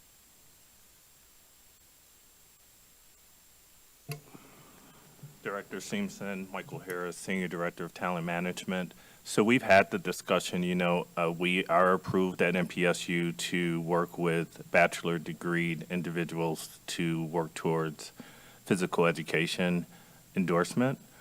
The Montessori training is a huge lift, right? So we've had conversations about, can we do this internally? We don't have the resources to do that. That's like saying, we're going to start licensing folks for K-9 licensure. We can't do that. We can do those small phy-ed, right? We can look at if you have a math degree, we can licensure you in mathematics to teach high school. So we're taking this step by step, but, we have Mr. Tempesta, who is very well versed in university, right, and how you get these applications approved, and he's been very engaged with conversations with the team about if we could pursue that. We don't have the capacity to enforce that. To try to get that approved through the Department of Public Instruction would be very challenging for us. So we want to make sure that the programs we do get approved for, we do them well and ensure that folks are ready to teach the kids based on that content area. But as Abigail mentioned, we have a good thing going on here, but those resources as far as bringing folks in has been a challenge for us. Follow-up? Okay, thank you. So I just want to make a comment, 2 comments. So I think one, in terms of filling the vacancies, I do think that there is a little bit of a disparity between someone who's like in training versus somebody who's completed training and on their way. And that sometimes that can feel a little bit lopsided in a school, sort of like how many people are in training versus how many people are, licensed, been teaching, completed with the program. So I think that is maybe part of the conversation to look at in the future.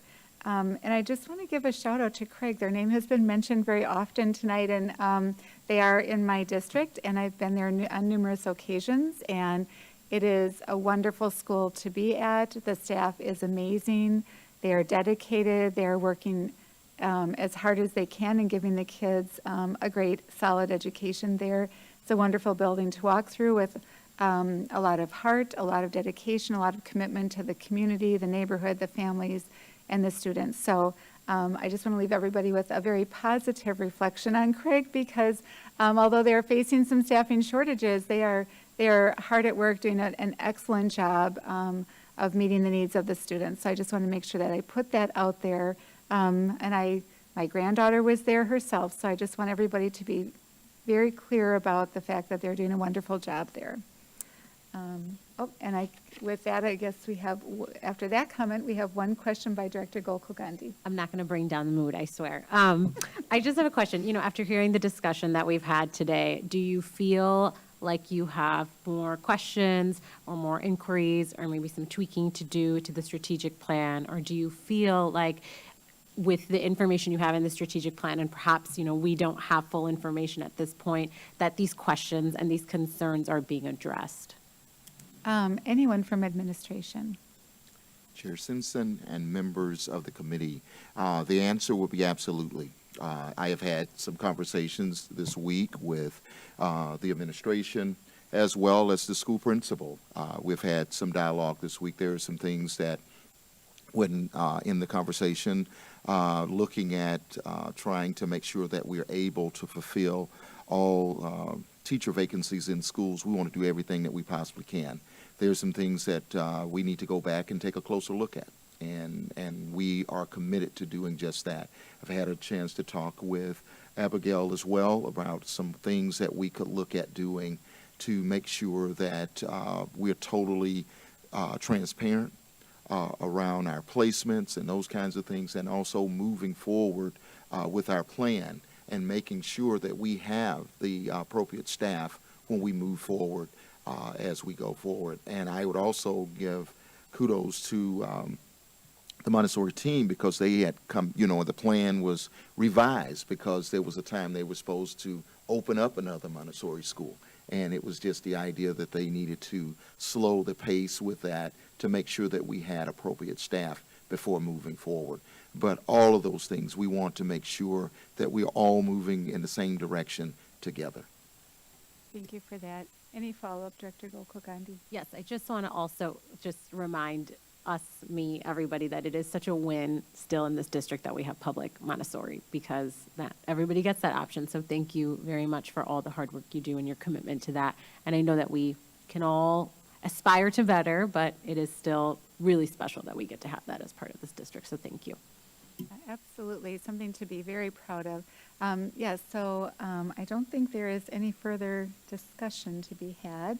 I do want to thank the whole team tonight. I know we had a lot of very tough questions. It just shows our love and compassion for the Montessori education program here in Milwaukee at MPS. So thank you very much for all of that. And Madam Secretary, next item, please. The next item is item 5, which is a report with possible action on the MPS MKE Early Childhood 1825 initiative. This is an informational item, and although it has been noticed for possible action, no action is required. Would administration please present the item? Chair Simpson and members of the committee, our MKE Early Childhood Initiative presentation this evening will include the Early Childhood 1825 initiative, focusing on goals and completed current and future work, as well as the next steps. This evening, Chrissy Washington is here, the manager of Early Childhood Learning, and she would provide the presentation, and after which we'll be more than happy to entertain any questions that you may have. Go ahead, Chrissy. Good evening, Chair Simpson and members of the committee. My name is Chrissy Washington. I'm the manager of early learning for MPS, and I will provide an update pertaining to the supports that were provided via the MPS MKE Early Childhood 18 initiative.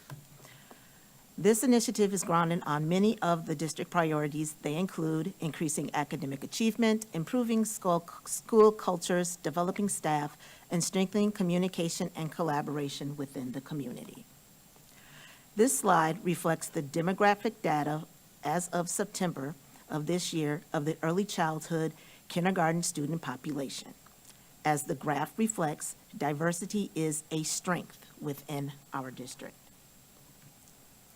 The mission of this work is to improve the learning experiences for children ages birth through 5 years of age in the city of Milwaukee by ensuring that all educators, as well as child care providers who have direct impact on students' learning, possess the understanding, skill set, knowledge base, capacity, and resources needed to provide high-quality instruction to all students participating in early childhood education programs. Thus, the 5 priorities that are the elements for a high-quality early childhood education and programming serve as the focus and overall implementation goal of this initiative.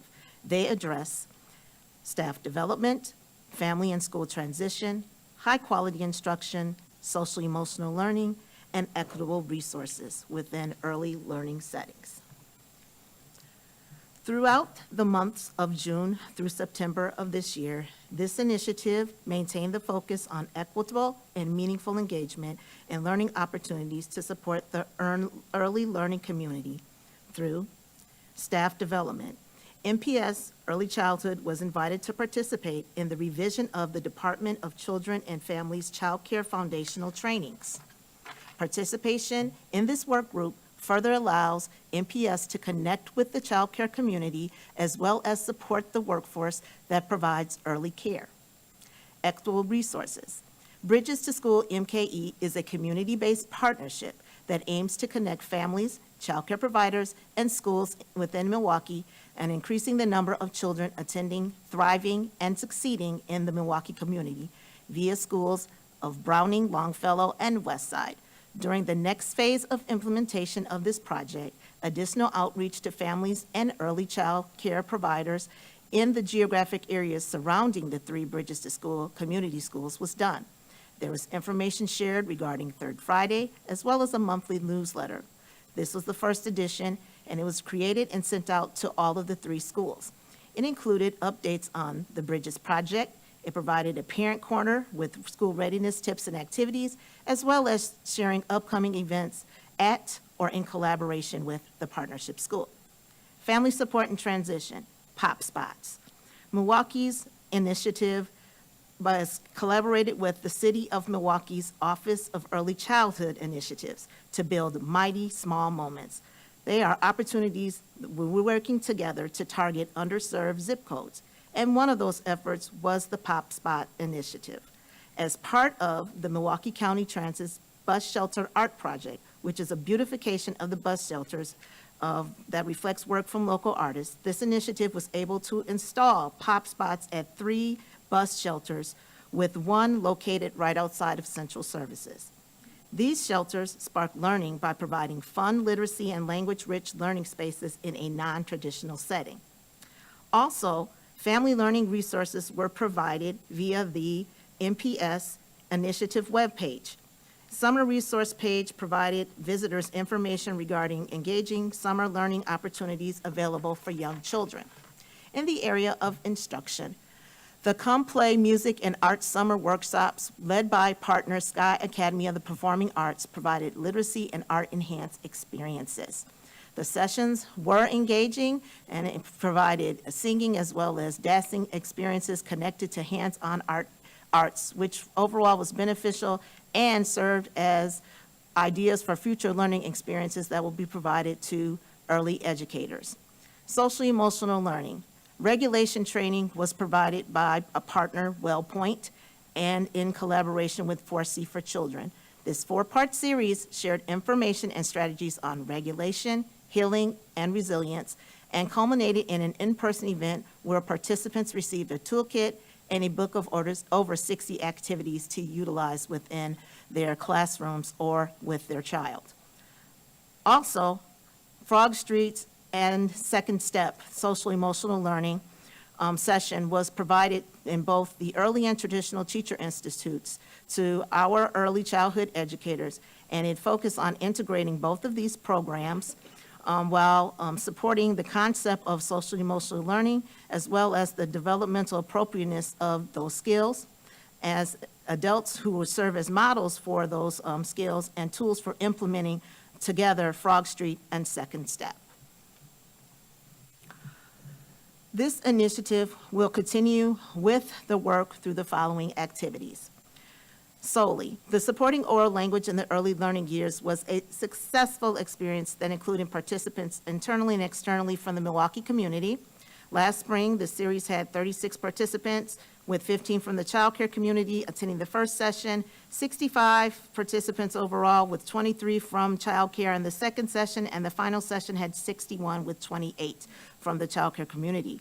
All participants were provided an opportunity to receive credit from the early childhood system known as the registry. And the goal is to continue to offer like experiences, since it was so well received, to the early community, whereas we are continuing to focus on oral language development. Also, Milwaukee Public Schools will have an opportunity to share about the initiative with colleagues from around the state on October 19th by participating in the 4K Leadership Forum, where a panel discussion will allow us to share about how we continue to advocate for developmentally appropriate practices, how we are dealing with the current realities within a changing 4-year-old or kindergarten landscape, and ways that we are promoting positive relationship and collaboration with community partners. In regards to equitable resources, we will continue to work with our Bridges to School MKE partners, and the work will be driven by the goals that were established during the recent retreat, and we will identify what the outcomes will be from those activities, and be sure to provide an update during our next quarterly update. In regards to family support and transition, there has been a discussion to provide Brain Insights, which is an opportunity for families to learn more about the brain, specifically neuronurturing of it. In regards to instruction, we will continue our partnership and work with CTSI, which is the Clinical and Translational Science Institute from the Medical College that leads the Child Advancement Network. They've offered Mind in the Making training, which focuses on executive function skills, as well as Vroom, which is a free brain building tip resource. Last year, a connection was made with school leaders from the 5326 district region, and so they will continue this opportunity to strategize and plan for these learning experiences to be provided within their community. Under social and emotional learning, we're looking to provide the same regulation training that was provided by WellPoint that would focus on regulation, healing, and resilience. Finally, this work will continue, and we'd hope to have an impact on young learners and hopefully ensure improved school readiness outcomes.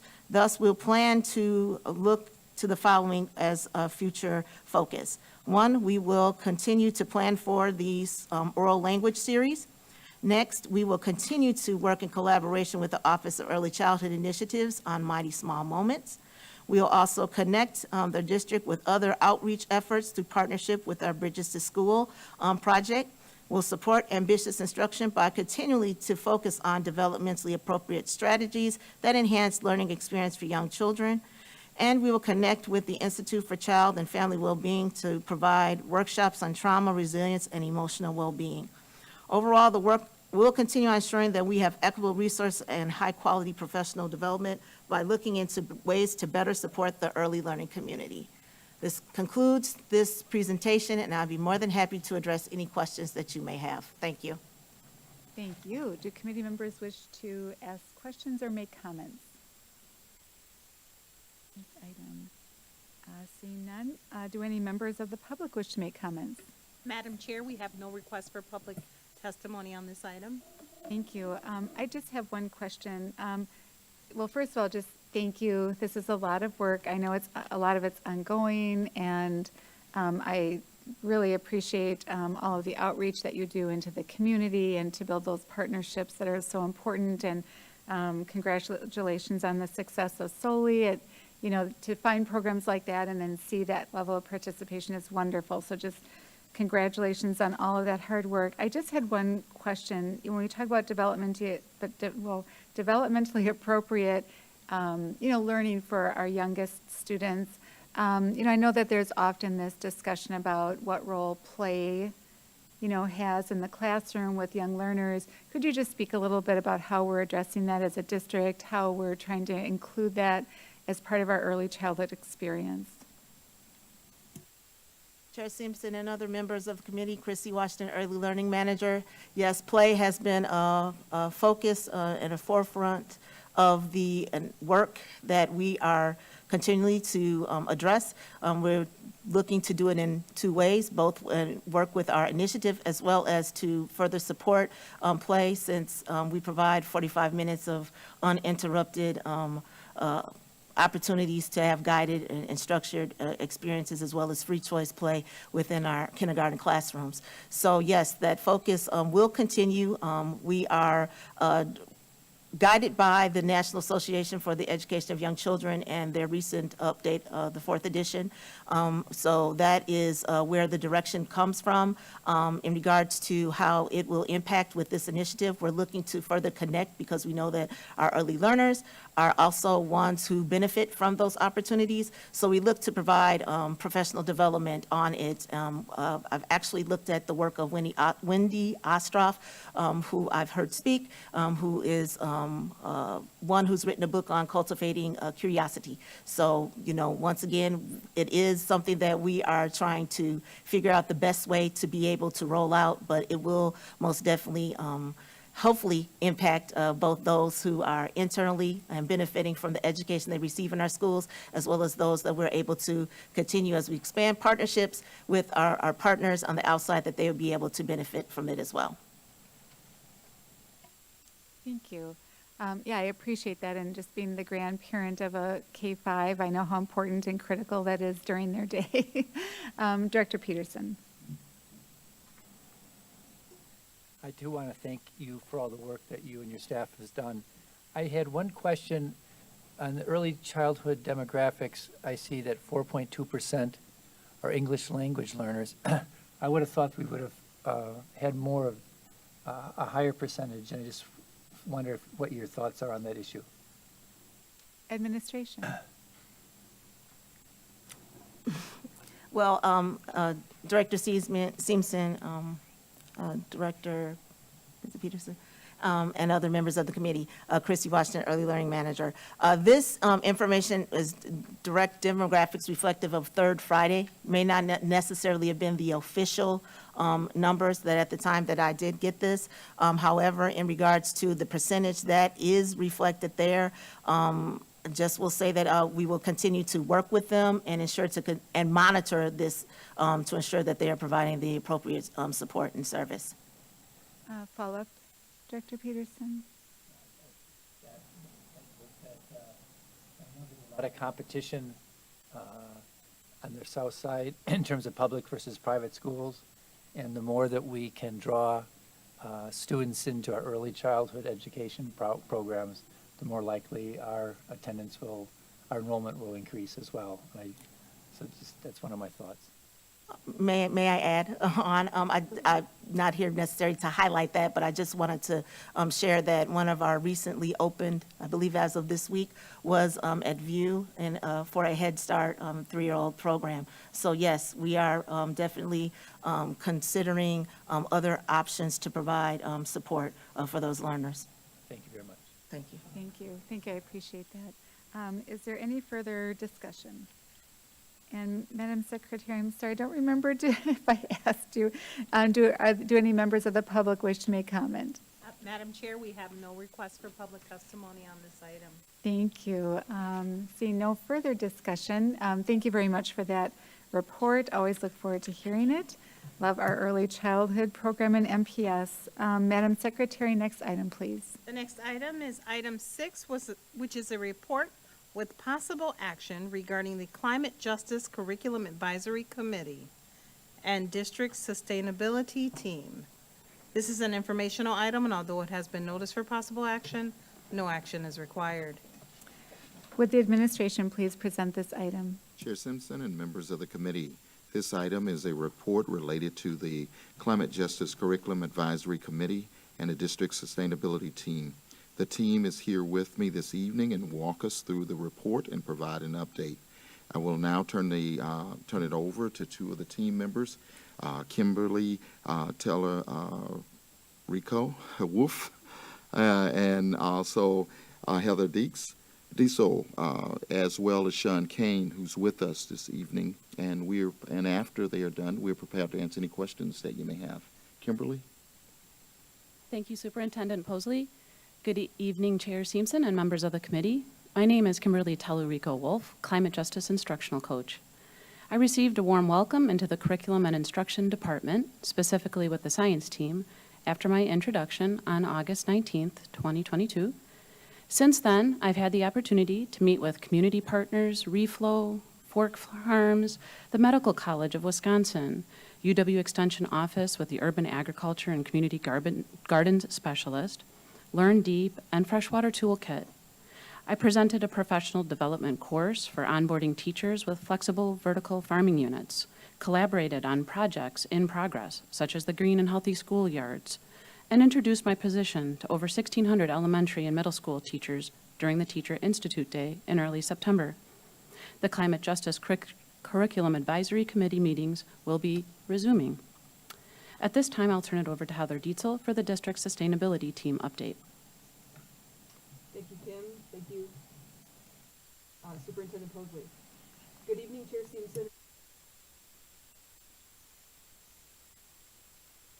Lots of exciting progress has happened over the past quarter. During summer recess, the 6th Annual Green and Healthy Schools Conference was hosted at Vincent High School. The event was well attended with over 500 registered participants. Teachers, students, local environmental groups gathered to experience the working farm at Vincent High School. They attended 5 different tracks of educational sessions, including Pathways in Agriculture, Environmental Education, Next Generation Environmental Ambassadors, Environmental Health and Well-Being, and Transforming Schoolyards. The 2022 cohort of green schoolyard redevelopments are now complete. Hawthorne, Niscara, Zablocki, Hayes, and Franklin were celebrated at a ribbon-cutting celebration earlier this morning. This brings the total to 21 complete green and healthy schoolyards at MPS, with 10 more currently in progress. Applications to the 7th cohort are still open for another week yet through October 20th. Any school interested or that would like assistance completing the application can reach out to the MPS Grants Department or myself directly for assistance.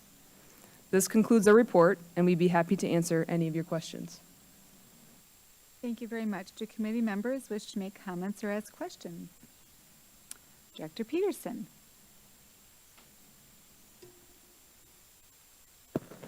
Needless to say, I'm very pleased with the work that's been done, and I know it's just a start, but we're really making some progress.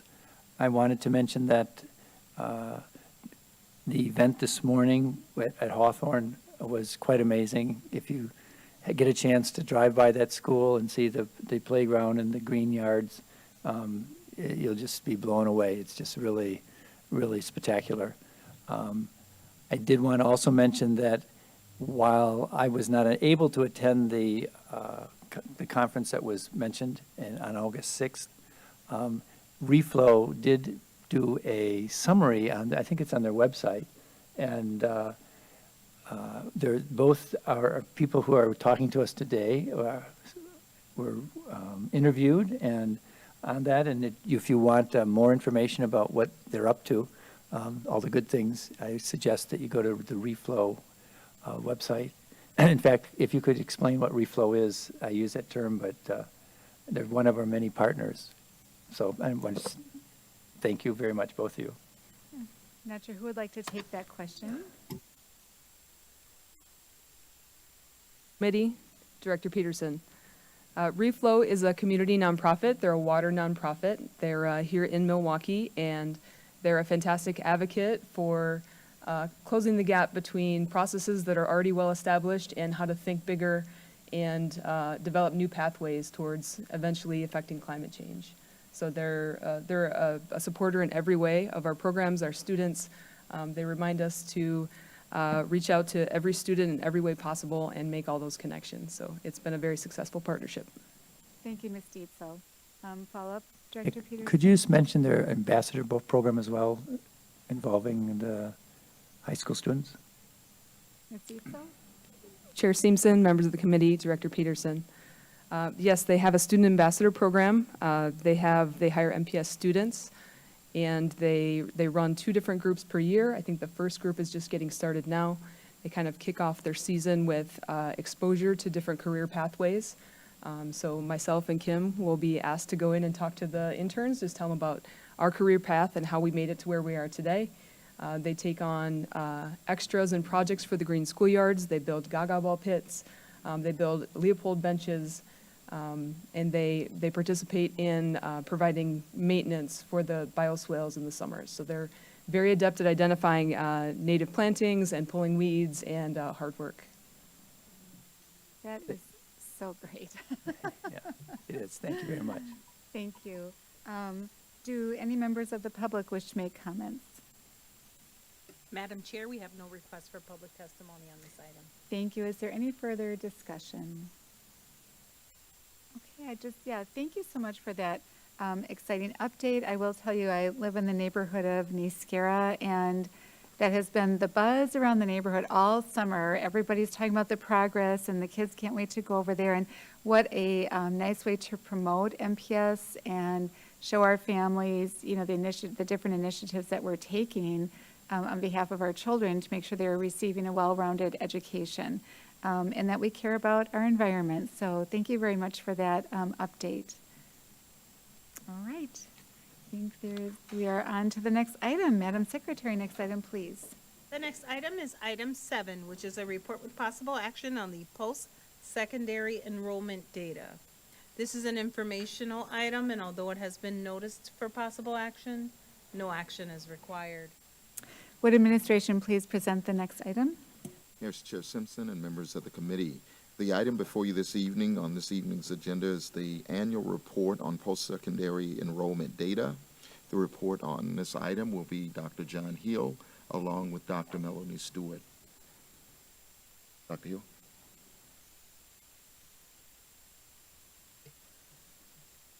Good evening, Director Simpson, members of the committee.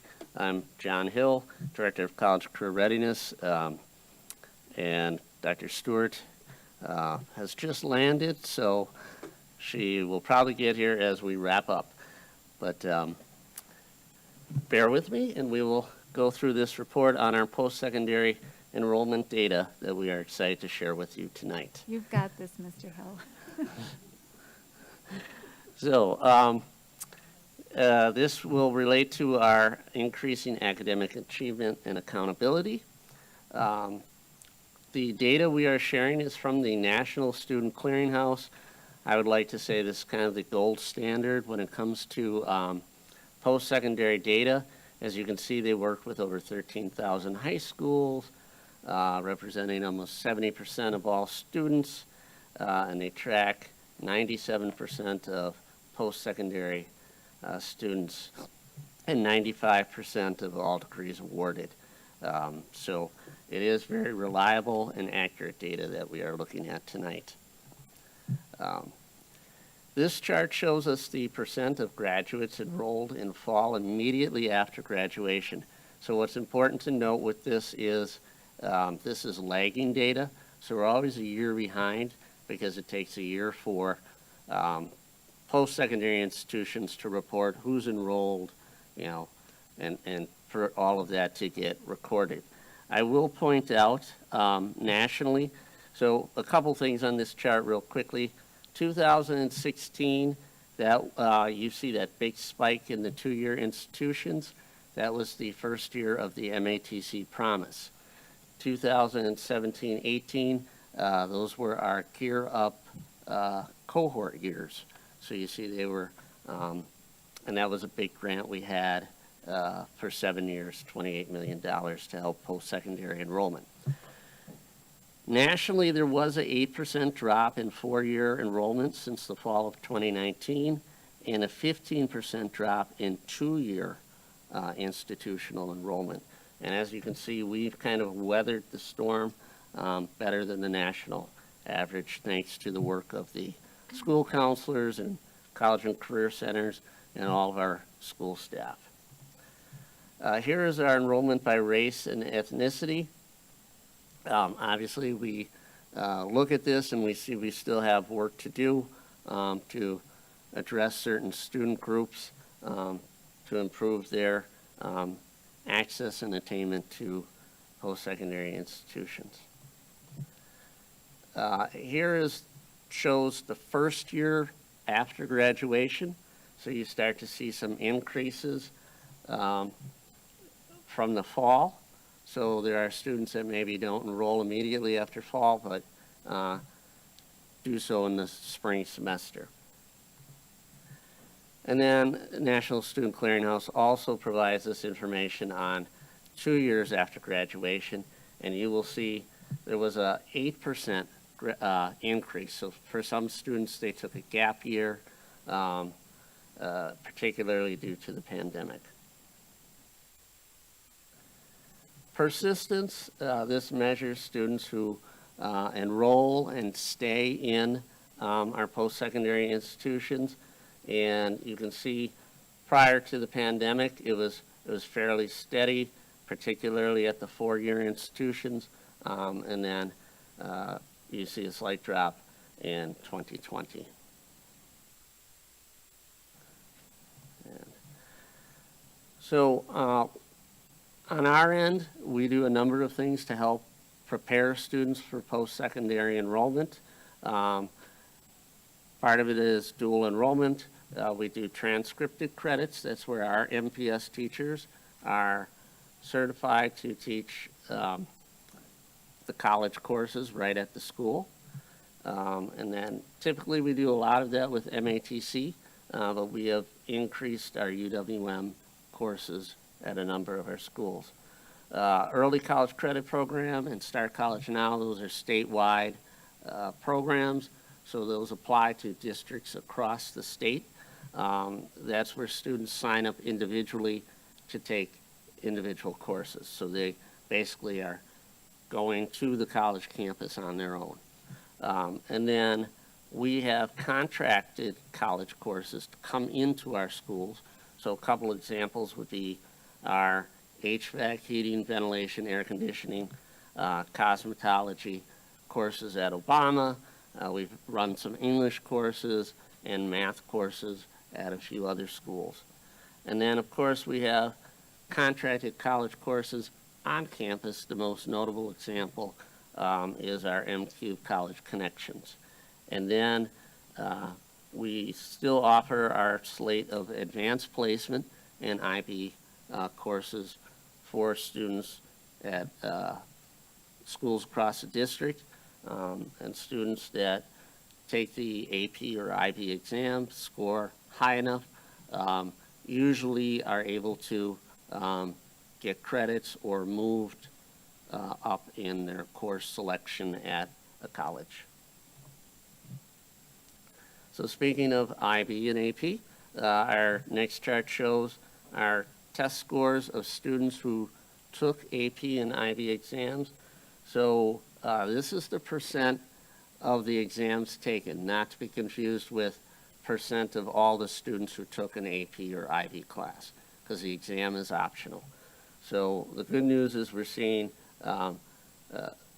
we had a little dip, and now we're seeing the scores go up for students that take those exams. And then, of course, we know Fafsa is a critical component to accessing our post-secondary institutions. And, you know, we're pleased to say that we have continued to lead the state in our Fafsa completion percentages. Now, you may be saying, oh, this number looks different than some of the other numbers before. So this chart represents our the methodology used by the state, which continually updates enrollment. Prior to this being available, we had to use a static enrollment. So we would take the third Friday count and then use the number of FAFSAs against that. So if we use that methodology, this number would be 62.5%. And then this shows time to graduation for the classes of the students that graduated in 2014, 15, and 16.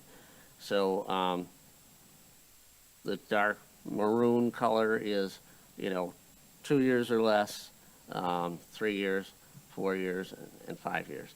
And then on the y-axis, the vertical axis, you can see the overall percentage.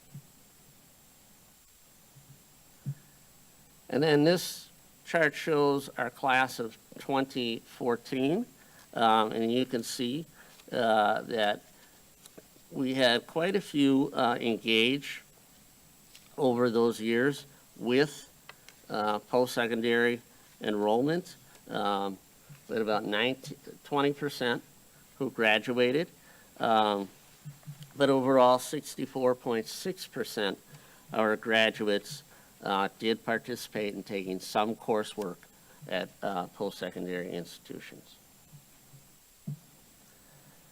When we look at graduates, where they're going, we can see here where they enrolled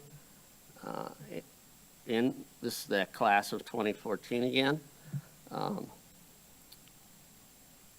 And then if we look at our top 5 schools, so this chart shows 8 years worth of graduating classes and the top 5 of that group.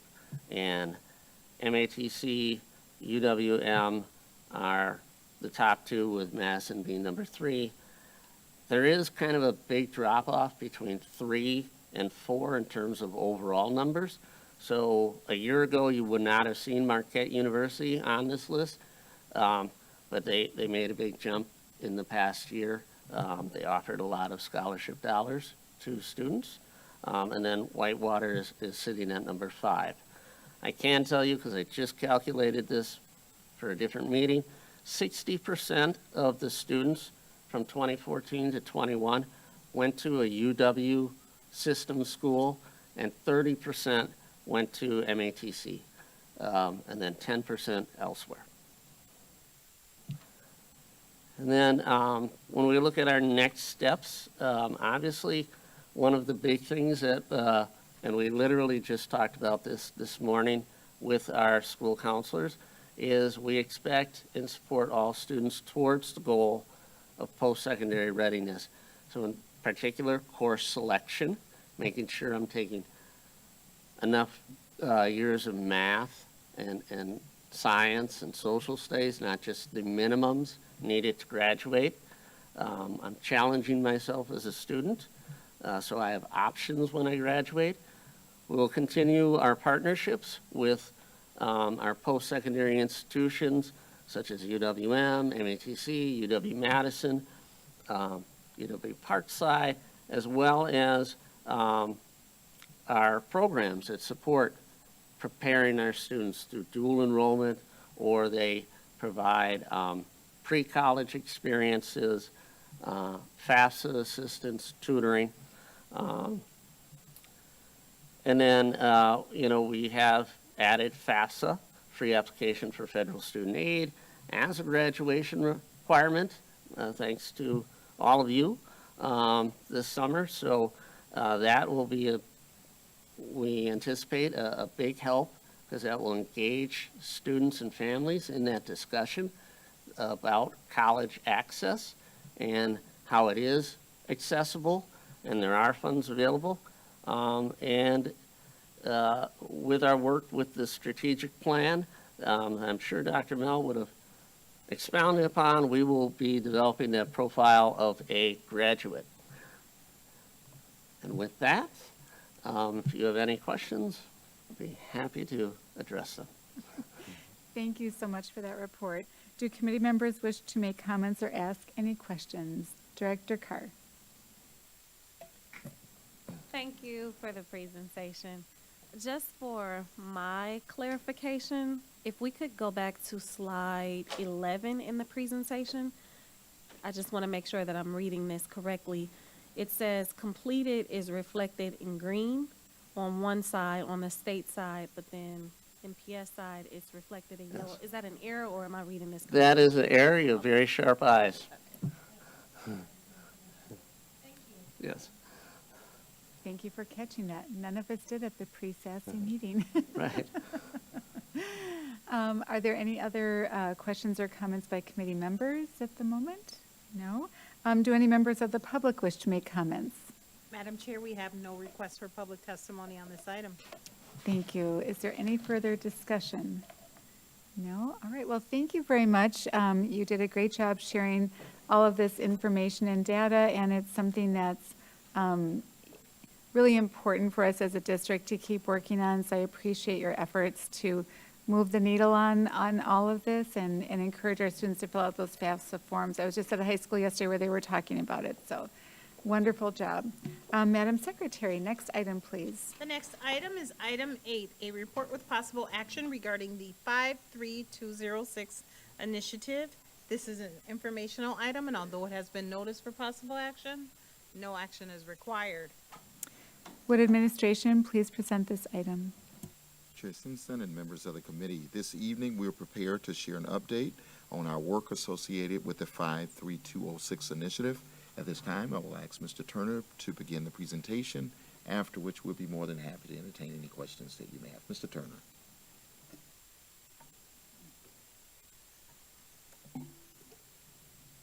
Thank you, Dr. Posley. Maurice Turner, Instructional Leadership Director with the High School Region. Good evening, Chair Simpson and members of the SASE Committee. It is our pleasure to present to you this evening. Once again, I am Maurice Turner, Instructional Leadership Director for the High School Region, and one of the co-leaders for the 53206 initiative. This evening, I am joined by Ms. Karen Span-Turner, Trauma Support Team Leader. Ms. Span-Turner will speak more about her role and the work of the Trauma Support Specialists and the mobile crisis teams that serve in the 53206 Promise Partnership Schools later on in our update. As always, our work continues to be grounded in the 5 priorities for success. Here are the demographics in the Promise Partnership Schools. Currently, we have 1,828 students in our 8 schools. We have 0.2% of English language learners. 24.3% of those students are students that receive specialized services, and 83.6% are economically disadvantaged. The 53206 Promise Partnership Schools for the 22-23 school year will continue to focus our work on the 3 pillars. The pillars again are alignment, which includes academics, pathways, as well as engagement, filling gaps, equitable access and opportunity, and lastly, pillar 3, strengthening outcomes for college and career readiness.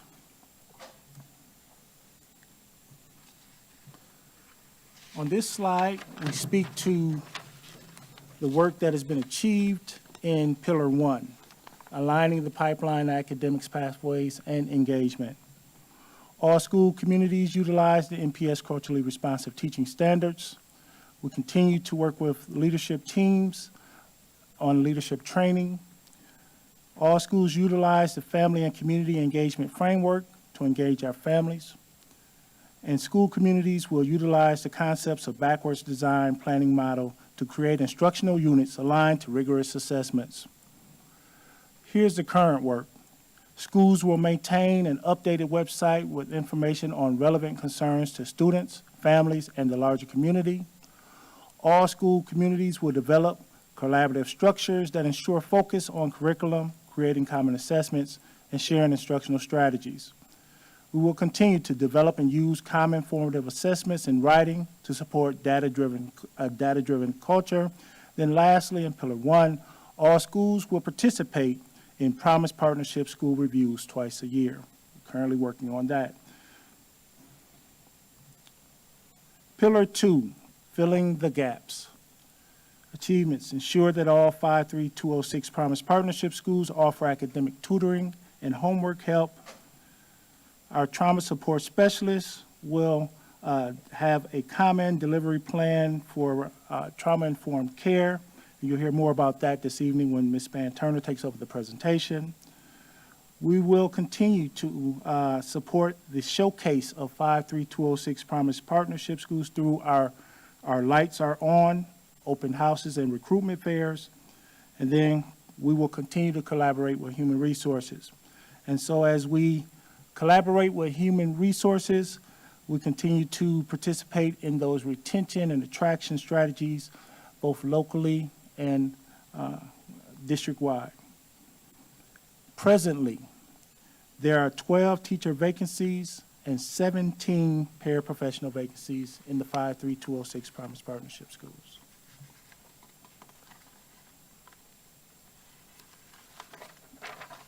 Pillar 3, strengthening outcomes, college and career readiness. We want to continue to work with, we've achieved establishing college-going culture through branding and identification of graduation years for high school and for college. We want to continue with the early exposure to pathways and career information opportunities. And then again, each school is partnered with a college or a university, and will continue to develop the African American Immersion Program at Andrew S. Douglas Middle School. Current work. College and career strategies of focus will be identified for each school. School counselors will assist schools with the full implementation of Zello programs starting as early as K-5 to establish student career pathways. Schools will engage in aligning learning journeys in the health sciences. Students in grades 5, 8, and 12 will engage in top grade signing day events aligned to the National College Signing Day. And then lastly, students in 8th grade will participate in a Dream Big career fair by the end of the school year.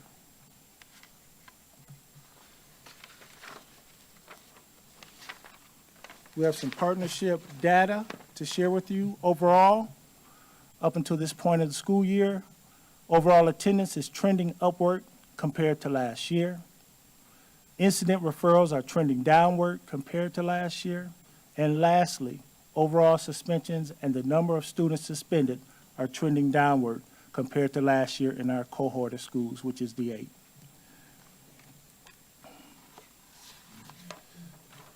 Again, this evening, I am joined by Ms. Karen Span-Turner, the team leader for the Trauma Support Specialist in 53206 Promise Partnership Schools. She will provide insight into the trauma-informed care services provided by specialists on a daily basis. She will present for the remainder of this update this evening. We will be ready to answer any questions from SASE committee members when she is finished. Ms. Span-Turner. Thank you. Chair Simpson and members of the SASE committee, Karen Span-Turner, Trauma Support Team Leader.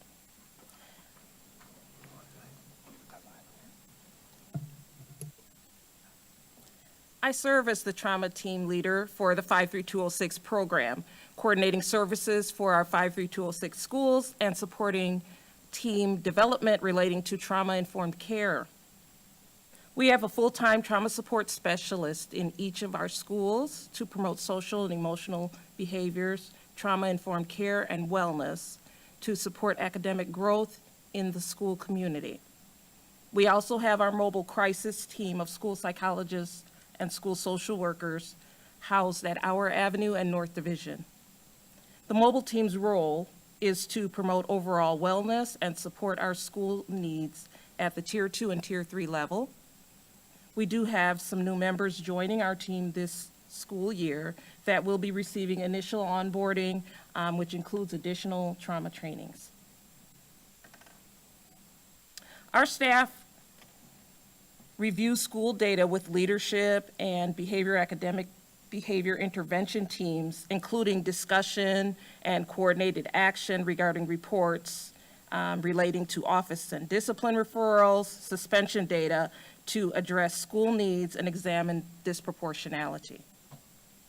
We also provide information to our work shared by our district discipline manager, Mr. John Jagman, to provide leadership with the courageous conversations about race trainings, with data and information on improving school climate and culture. We also support with improving attendance efforts to increase student attendance rates.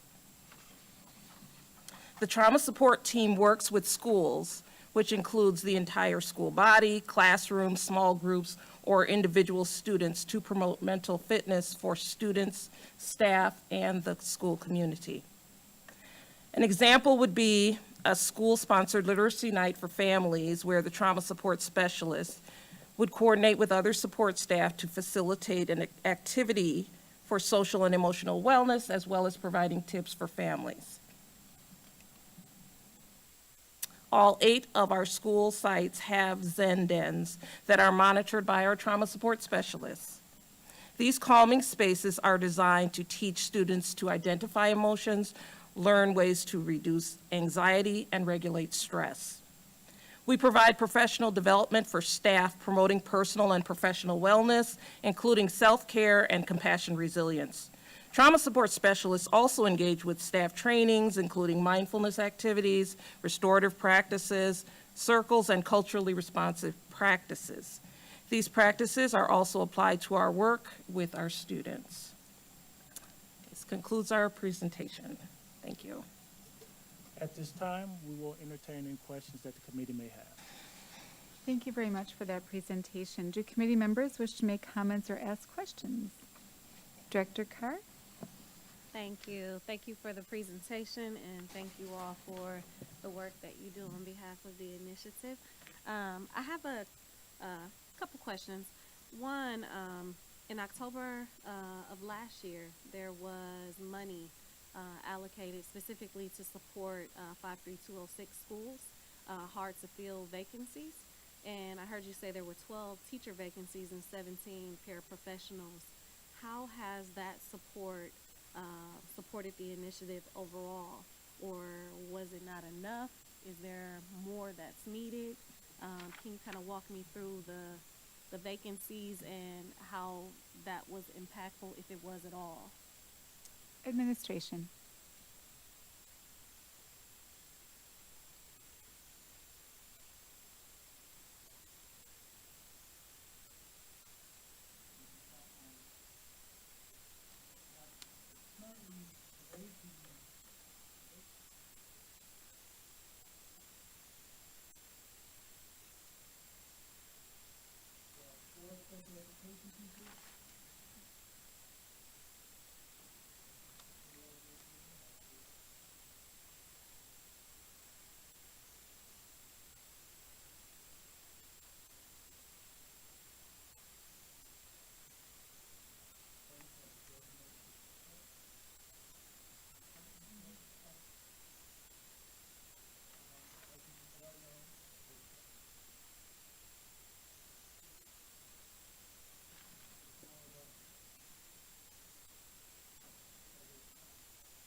Follow-up, Director Carr?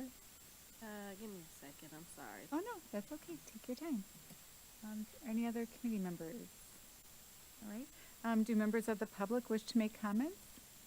Madam Chair, we have no request for public testimony on this item. Thank you. I do have a question. So kind of along those lines of thinking of our vacancies and staffing, you know, we talk about onboarding and support that's given to new teachers. I'm just wondering, you know, that first year we get teachers through, is that support on going into the second year? What does that look like moving forward? You know, because sometimes like you can get through year one, but are they going to stay with us? So I was just wondering if you could speak a little to that. And members of the SASE committee, we've had ongoing conversations and discussions with human resources on how to best support our educators, especially those that are new to the Promise Partnership schools. And so I know that there are a couple of projects, and I'll be happy to bring kind of the list of projects that we're involved in to support those initial educators in 53206 Promise Partnership schools. I just was in a meeting a few days ago with Director Harris, working with the Qualtrics, where we're looking at the onboarding processes as well as how do we go about supporting these teachers in a way that they feel supported, that their fundamental needs are being met, as well as that we're providing with the appropriate professional development to properly serve in our schools. So. Chair Stinson and members of the committee, one of the things that we have done this year is to make sure that we have 5 total days of PD for brand new teachers when they come in. We have also linked those teachers up with buddy teachers. Also, they are provided a mentor for the first 3 years to support them throughout their process. So those are 3 things that we've done, and also have encouraged school leaders to meet with those teachers on an ongoing basis for retention purposes and support. Thank you. Thank you. So Mr. Turner, it sounds like there might be some things moving forward that we'll be talking about. And, you know, when we think about budget and funding to support teachers, you know, that again is something I think the board would like to know about well in advance of budget decisions. So thank you very much for that information. Chair Simpson and members of the SASE committee will be happy to bring that information back to you the next time we are before you. Great, thank you. Director Carr. Thank you. Okay, so one of the things I was looking for more of is more aggregated data that specifically breaks down the impact of the 53206 initiative and helping us meaning the board, understand the needs moving forward. And so I guess next month, I would like to see more specific data centered around the work of the trauma-informed specialists, as well as leadership, recruitment and retention efforts and whatnot. My question, I guess, is can you kind of walk me through the relationship between school leadership and the trauma-informed specialists?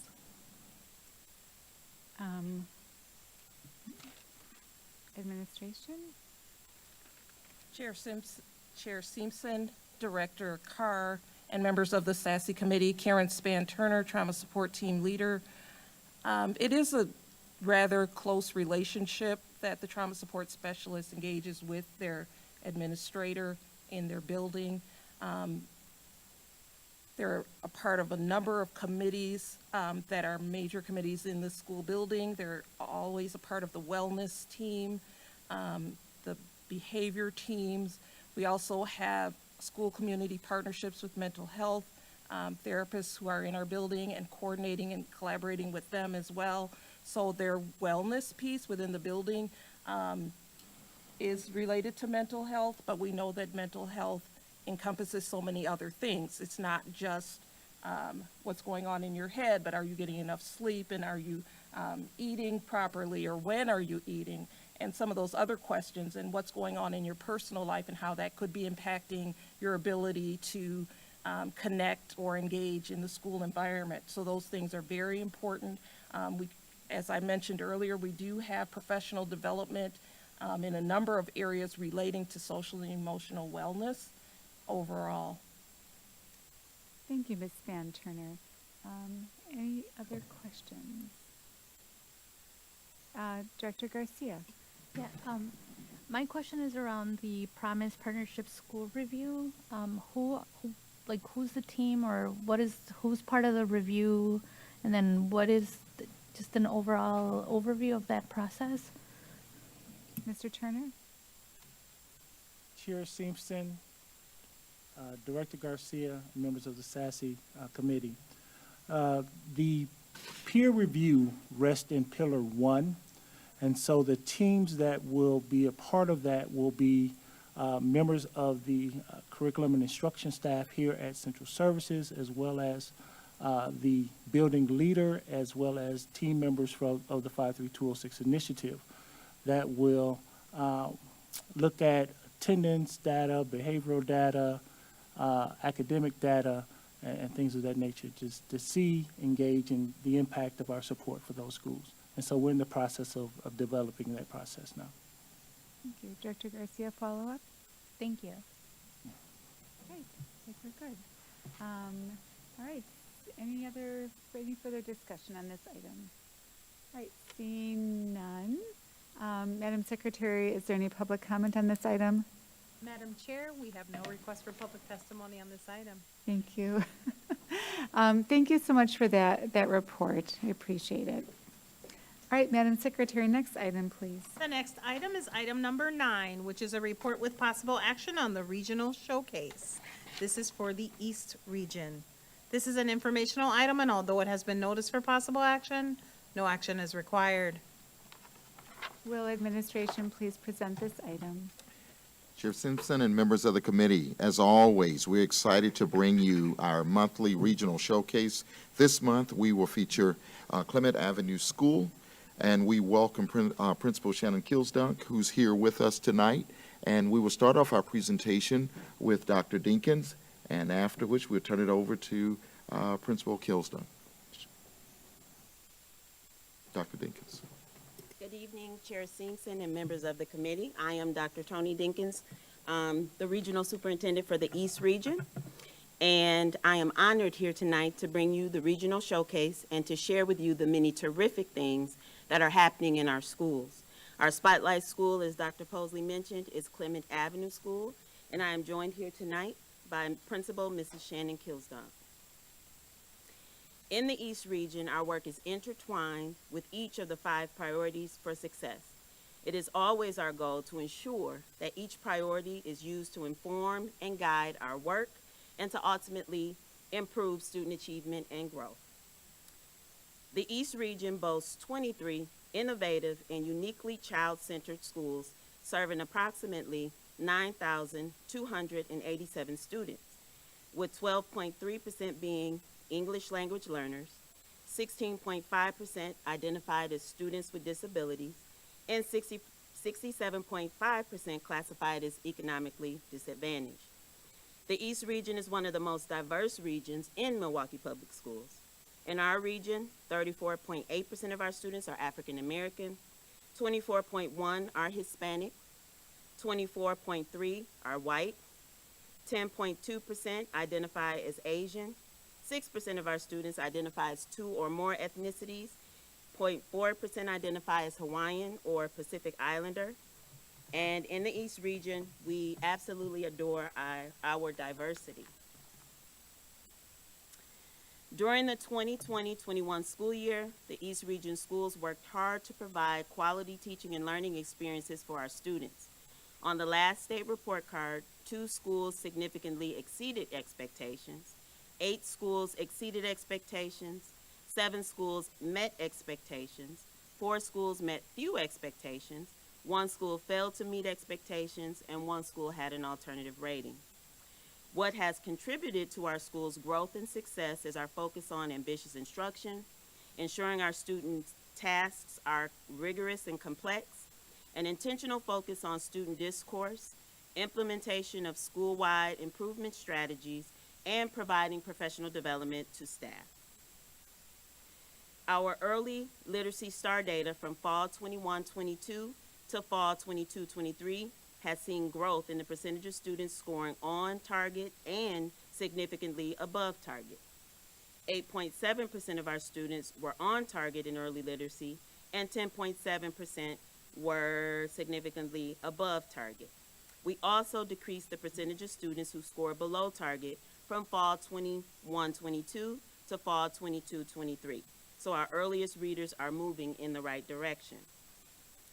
The East Region's STAR reading data from fall 21-22 to fall 22-23 saw a decrease in the percentage of students who scored below target, moving from 24.6% to 22.9%.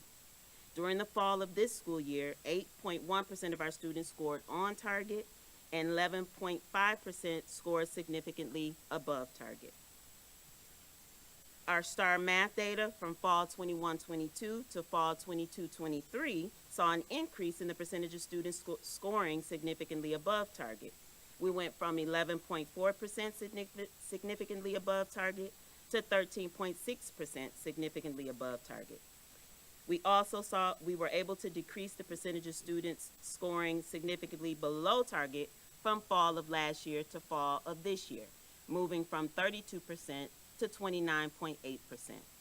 Our plan is to continue to work with each and every one of our teachers and staff in our region to build on our best math, early literacy, and reading practices so students learn, grow, and thrive. Now at this time, I would like to introduce our Spotlight Principal, Mrs. Shannon Kilsdunk. She would like to highlight some of the wonderful things that are happening in her school. Mrs. Kilsdunk. Good evening, Chair Simpson and members of the committee. I am Shannon Kilsdunk. I am the proud principal at Clement Avenue School, and I'm really excited to be here this evening. I certainly appreciate the opportunity to share some of the offerings that we have here at Clement Avenue and what we do with our students.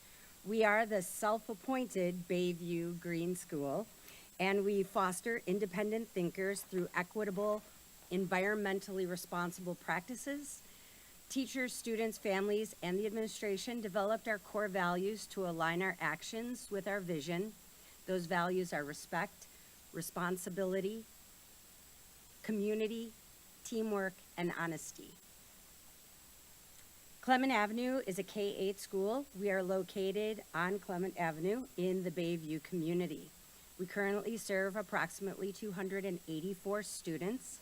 Our student population includes more than a third of our students identify as Hispanic, about a third of our students identify as white, and about a third of our students are a blend of Black, Asian, and multi-race. We're rich in culture and tradition at Clement Avenue School. At Clement Avenue, our academic practices and focus is on stations and small explicit instruction. Our staff is evaluating students' reading daily, creating lesson plans specific for their levels and abilities during those small groups. At the same time, our staff continues to provide on-level learning opportunities for all our students, and it encourages the best performances from each of them. Staff use a Plan, Do, Study, Act model. All teachers plan using a backward design lesson that gives priority to our standards. Formative assessments are used to adjust small groups and planning for next steps. The results of this work is evident in our 2022-2023 Fall STAR data for Clement Avenue. In Early Literacy STAR, we reduced the number of students who are significantly below from spring to fall by 4% and had over 30% of our students performing at or above grade level. Reading is extremely important and is a part of our culture at Clement Avenue. We have 20% of our students consistently performing at or above grade level. In order to continue to grow that number, we're celebrating reading as a school focus. Currently, we're participating in a school-wide readathon where our students have read and tracked over 40,000 minutes in the past 7 days and have raised over $5,000 for classroom libraries for our school. Clement Avenue students are showing significant growth in math as well. In fall of 21-22, only 8% of our students were performing at or above grade level, and by fall of 22-23, we have almost doubled that number. We continue to reduce the number of students performing significantly below level. Overall, Clement Avenue students consistently show academic growth and are being supported by some of the best educators MPS has to offer. Again, we are the self-appointed Bayview Green School, and we're not afraid to announce that. As a green school, Clement has put the environment into focus for our students and staff. We purchased a hydroponic tower to grow herbs and vegetables. The student green team help harvest the plants and package them for our families.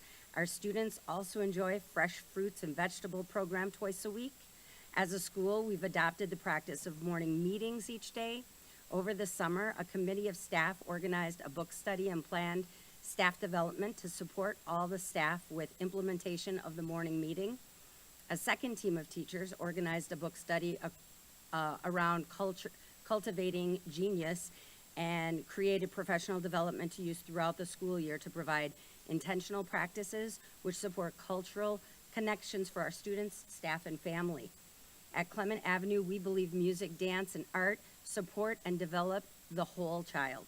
We offer opportunities to our students, which includes the ACE program, DanceWorks, and the Sunset Playhouse. We are proud to host an annual dinner theater production, which has been a part of our community since 2010. Our sixth graders excitedly perform in Mad Hot Ballroom competitions each year. Our K-5 and first graders work with staff from Sunset Playhouse for 6 weeks, learning and performing skits. At the end of their hard work, students enjoy a performance by the staff from Sunset Playhouse.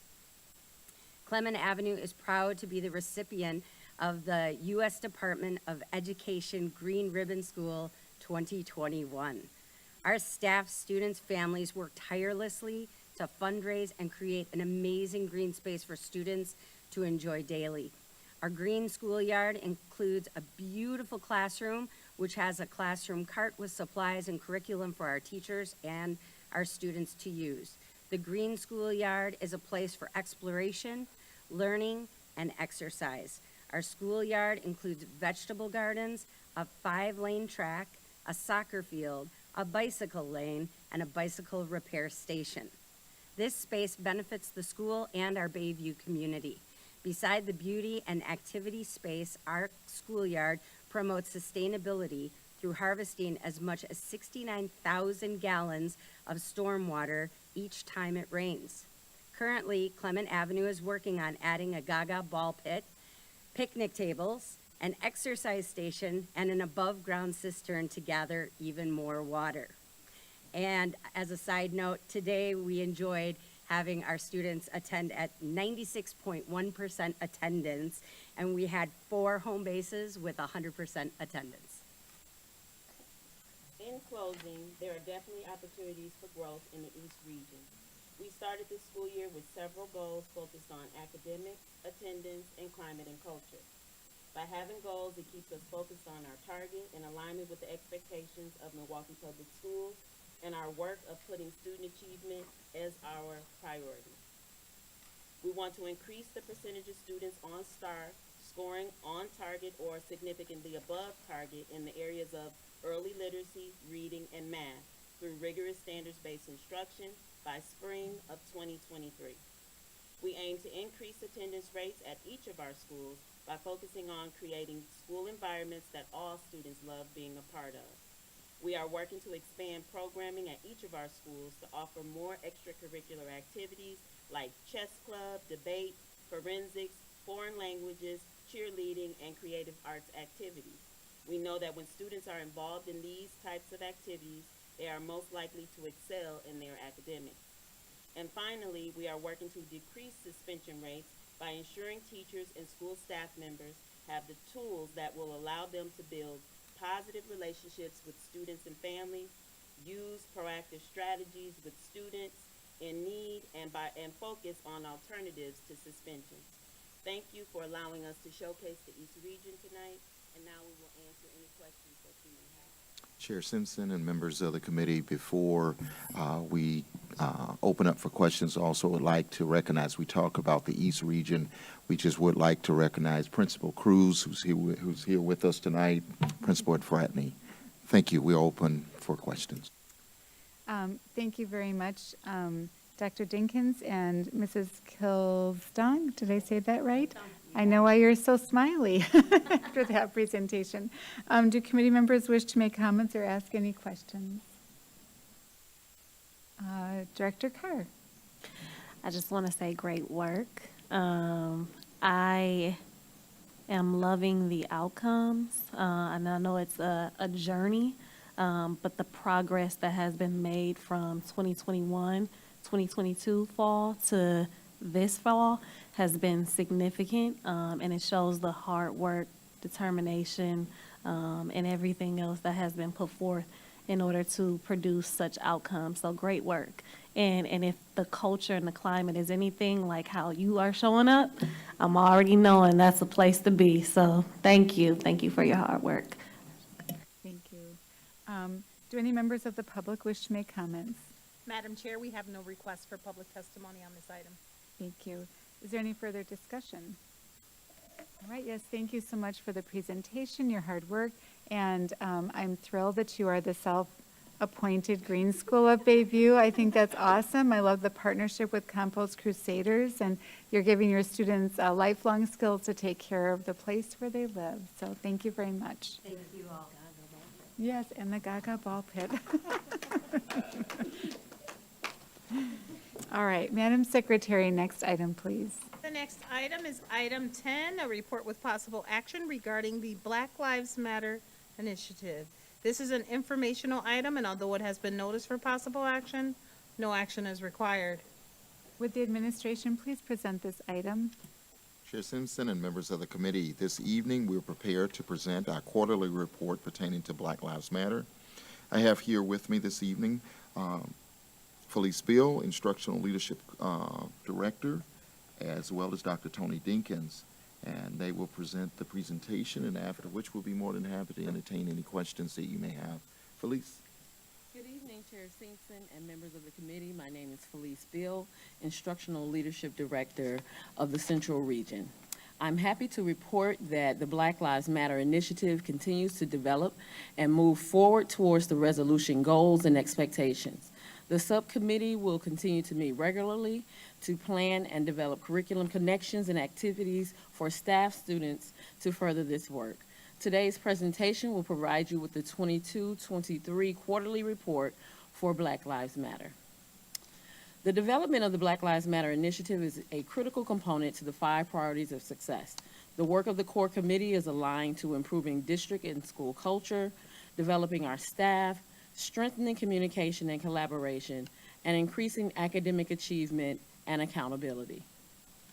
During the 22-23 school year, we are focusing on 3 areas of engagement that we want to continue to develop. These areas include making more community connections, adding additional partnerships, and developing the alignment to the district initiatives. Our focus this school year is to provide schools with information to extend learning throughout the monthly activities and learning opportunities in the community. Through partnerships, our goal is to align ideas and supports with the activities, field trips, and events. Our goal is to continue to align the work to that of ambitious instruction and accelerating learning, ensuring that meaningful projects and opportunities take place that will deepen student learning. This school year, we are excited to introduce Black Lives Matter mission and theme. This was developed by a cross-section of members from each subcommittee who thought it was valuable to drive the intention of this committee and its alignment to Milwaukee Public Schools. The mission states, Milwaukee Public Schools Black Lives Matter aims to decrease the racial and social disparities by activating our voice, sparking action in our steps, ensuring equitable practices exist, and uniting humanity for a better tomorrow. The theme states, a lifetime of practice with power in our voice and action in our steps. This year's theme is spearheaded in the work presented. We will spearhead this work in the presentation of media, curriculum activities, student opportunities. Black Lives Matter is an ideological and political intervention in a world where Black lives are systematically and intentionally targeted. It is an affirmation of Black Lives Matter to contribute to this community, our society, our humanity through the work of Black Lives Matter within MPS. Chair Simpson and members of the committee, again, Dr. Tony Dinkins, Regional Superintendent for the East Region. The core committees are comprised of 3 subcommittee groups. They include the Curriculum and Professional Development Committee, the Week of Action Committee, and the Monthly School Projects Committee. This school year, we have new members and continue to add members on inquiry. Students will be added to all committees by the end of this month. The Curriculum Committee has outlined for the months of September, October, and November the following. During the month of September, the committee worked with curriculum specialists to assist in creating rich prompts for the monthly activities.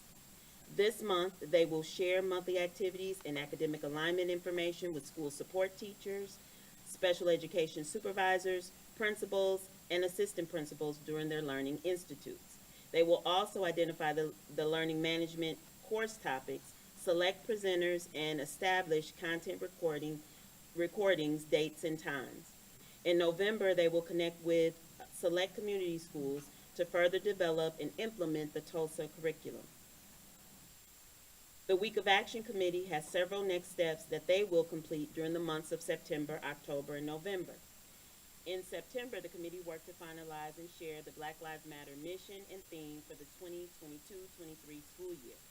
They created the Week of Action outline of activities and created the T-shirt contest information along with the MTEA. During the month of October, the committee will hold the T-shirt contest this month and connect it to the year's Black Lives Matter theme and ensure that the deadline is reached October 21st. The committee will also identify Week of Action, student and community speakers, sponsors, and partners. And finally, they will identify extended learning activities for schools and nightly activities to align with the principals. In November, the Week of Action Committee will collaborate with the Communications Department to create advertisement for the Week of Action and develop the showcase for student submissions through media platforms. The Monthly Activities Committee has worked to finalize these next steps for the months of October, September, October, and November. In September, the monthly activities committee worked to finalize the October and November activities. They also, in October this month, will meet with the communications team about advertisement for the Black Lives Matter Student Showcase. The team will develop and create a layout for the Student Showcase and identify the site where we want to have an in-person Black Lives Matter Student Showcase. In November, the committee will distribute monthly activities for the months of December, January, and February, and they will also identify the layout for the student presentations, the technology, and media for the Black Lives Matter Student Showcase. Chair Simpson and members of the committee, during the 2021-22 school year, Dr. Goldie Muhammad worked with the curriculum team around educators exploring their own cultural identities and ideologies for teaching and learning, analyzing with the 5-layered culturally, historically responsive, equitable framework. As she states, it is our job as educators to not just teach skills, but also to teach students to know, validate, and celebrate who they are. We have aligned our theme and mission to this value and will continue this important work. We're open to any questions you may have at this time. Thank you so much for that report. Do committee members wish to make comments or ask questions? Seeing none at the moment, Madam Secretary, are there any members of the public who wish to make comments? Madam Chair, we have no request for public testimony on this item. Thank you. Any discussion? Director Carr and then Director Peterson. Oh, Director Peterson. I just want to thank the committees that are working on this, and say that it makes me MPS proud that we have this process that's getting better every year, deeper in conjunction with cooperation with the teachers union. I think that's really important. I know that some of our surrounding suburbs would never consider something like this. And here, I think, as I said, we should be MPS proud. So thank you, I am. Thank you very much for those comments. Director Carr.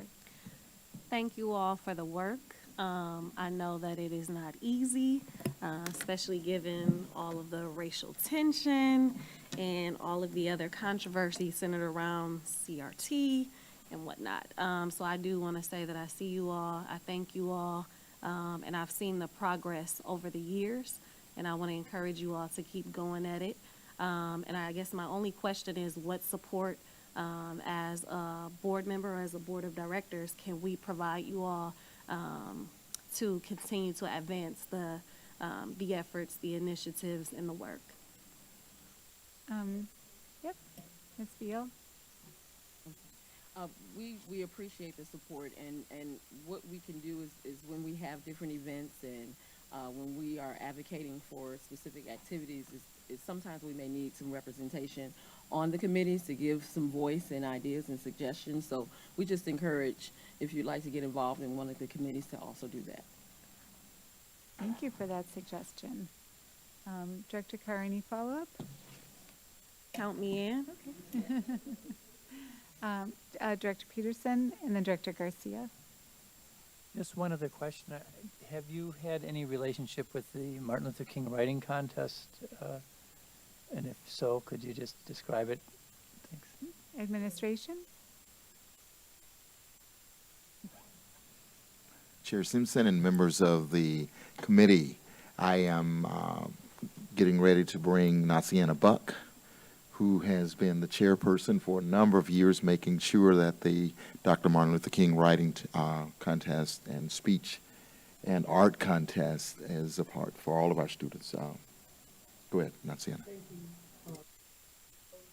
Director Simpson and committee, I'm Nanciata Portis Buck, the Liberal Arts Manager, and we are ecstatic. We have been collaborating across the aisles with all of our departments in the Office of Academics, in the Office of Supervision, and we are just at the point now, the prompt went out November 18th.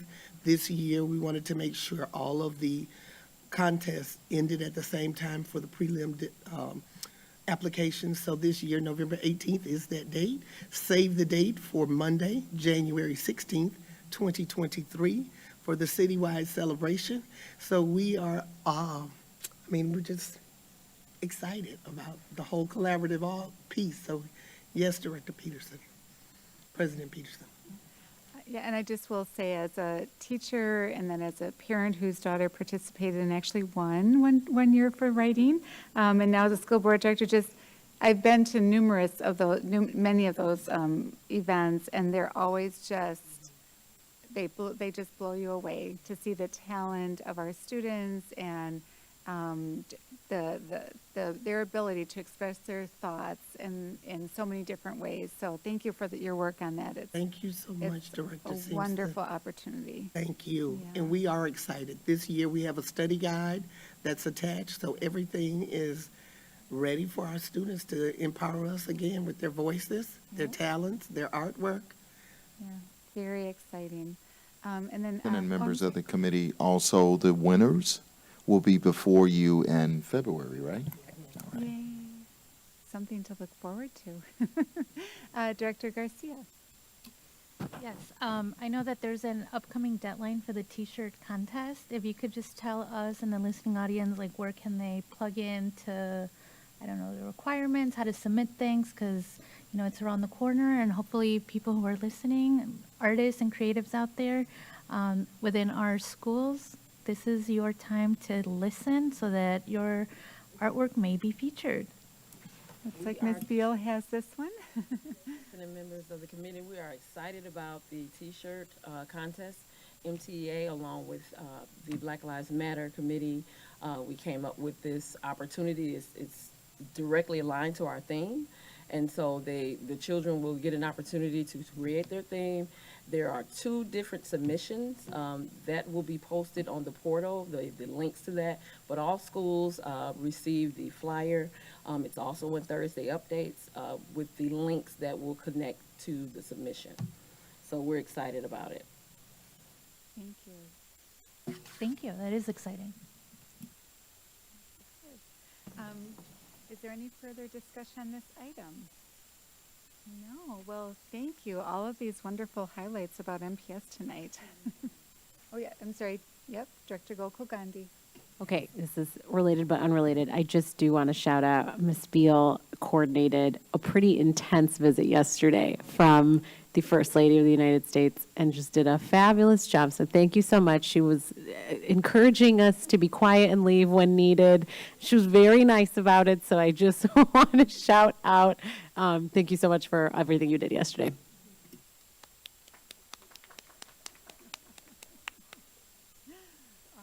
There's no further discussion. Madam Secretary, next item, please. The next item is item number 11, which is a report with possible action on the Art Education Policy Stakeholders Group. This is an informational item, and although it has been noticed for possible action, no action is required. Would the administration please present this item? Chair Simpson and members of the committee, at the September SASE meeting, we were asked to bring back an update on a report for this month pertaining to our stakeholders, our art stakeholder group. And this evening we have Dr. Deborah Boland, who will be providing that update. Dr. Boland.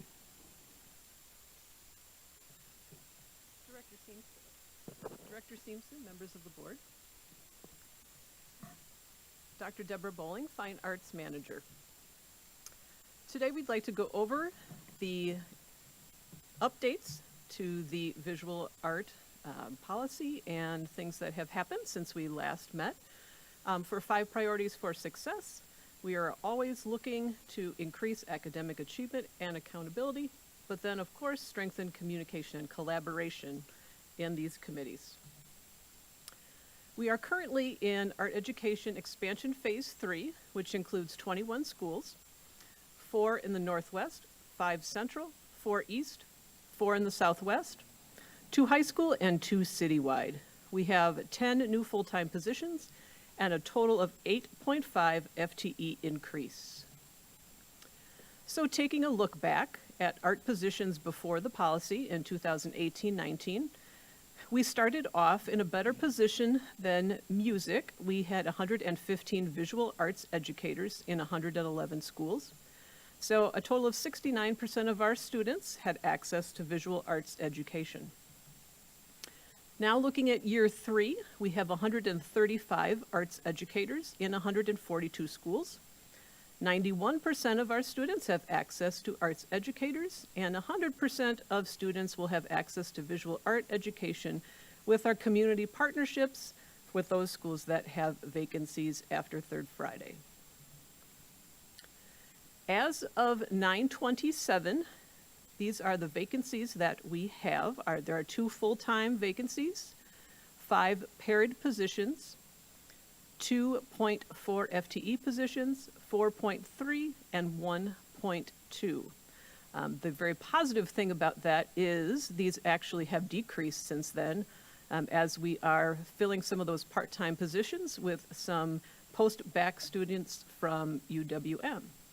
The regional breakdown for those vacancies were 2 high school, 2 citywide, 9 central, 4 northwest, 1 east, and 1 southwest.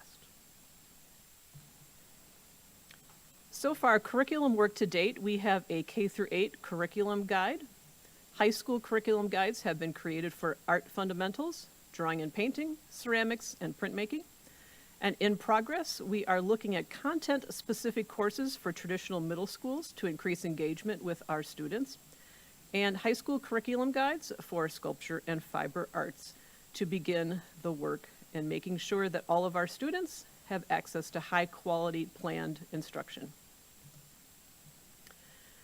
In regards to access to supplies and equipment, consumables and equipment can be requested via a Google form. Requests are checked daily and ordered by our department secretary. Our secretary works with teachers and staff to receive items and navigate the supply chain issues. So far, the items purchased have been a large amount of consumable art supplies, kilns along with their installation, pottery wheels, laptops, smart boards, Chromebooks, Chromebook carts, printing presses, and mobile sinks for those schools that do not have access to a sink in the classroom.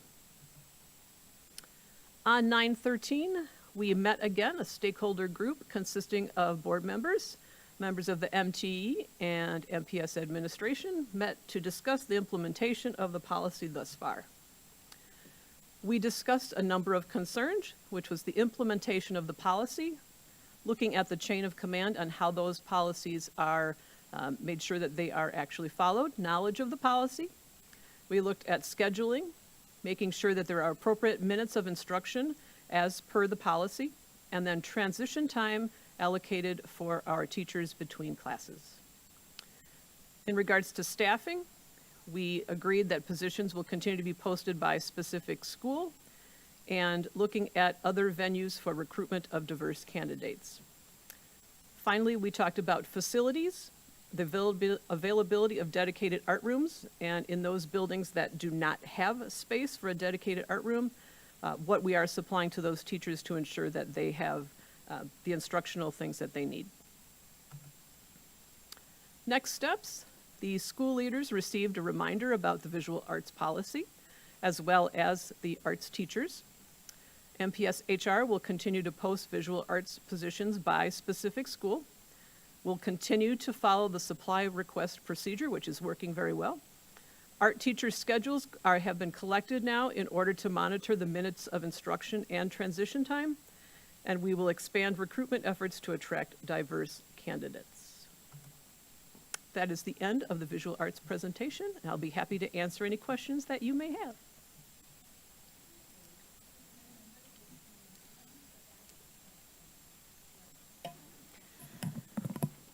Thank you for the presentation. Thank you to the entire department for your hard work. I recall last month presentation, and there was a lot of criticism around what was and wasn't done. And so I think if we're going to be critical, we also have to balance that with celebrations. And so I do want to say this demonstrates significant progress. And what it really shows, too, is that you heard the concerns, you understand the needs, and you've been putting in the work. So I just want to be the one to say thank you and great work. Thank you. Thank you. Director Garcia. Thank you for that report. My question is very specific. I know that as we were getting ready to install big equipment like kilns, there was a bottleneck of being able to install it because there had to be coordination with electrical and whatnot. Like, so have things gotten better? Where are we with that? Like, what's the wait list for schools that maybe requested one a couple months ago and are still waiting? Director Simpson, members of the committee, while we still have some issues in terms of the facilities and maintenance things getting done, not necessarily because it's not on a timely manner, but because they're inundated with a lot of the ESSER requests that have been happening over summer. Kilns are pretty much in place that have been requested so far. The issue that we have are people that would like additional kilns or kilns to replace ones that are not operational in their buildings, and just determining if the site itself has the capacity and a safe location for the kilns. So that's more of a go out, visit, work with the engineer and the principal, and also facilities and maintenance to just ensure that the building actually has the space and then the correct requirements for us to be able to install. Thank you. Do any members of the public wish to make comments? Madam Chair, we have no request for public testimony on this item. Thank you. Is there any further discussion? Any members? No, I do have a question around the next stakeholder meeting. When is that going to be held? Director Simpson, members of the committee, I'm working with Jennifer Mims Howell to schedule that meeting. I believe we're going to be meeting with the MTEA first to have that in regards to her regular academic update meeting. But I also have, I'm waiting for some dates from the board members that were also included on that committee to see their availability. Great. And when would this report be coming back, like on its regular cycle? When would be the next time that you would be presenting to the board? Director Simpson, members of the board, we would be back to report in March. In March. I'm wondering if we can have something come back in the month of January. You know, obviously December is a little bit of, but sort of give your committee another opportunity to meet, get some more things worked out, and maybe have it can just be a brief update, but something maybe in January would be, I think, helpful. Madam Chair? Yes, Madam Secretary. Members of the committee, would you like to make a motion on that, or acceptance of the agreement of the administration's agreeing to bring the report back? Administration?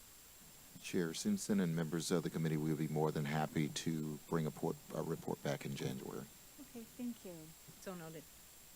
Okay, is there any further discussion?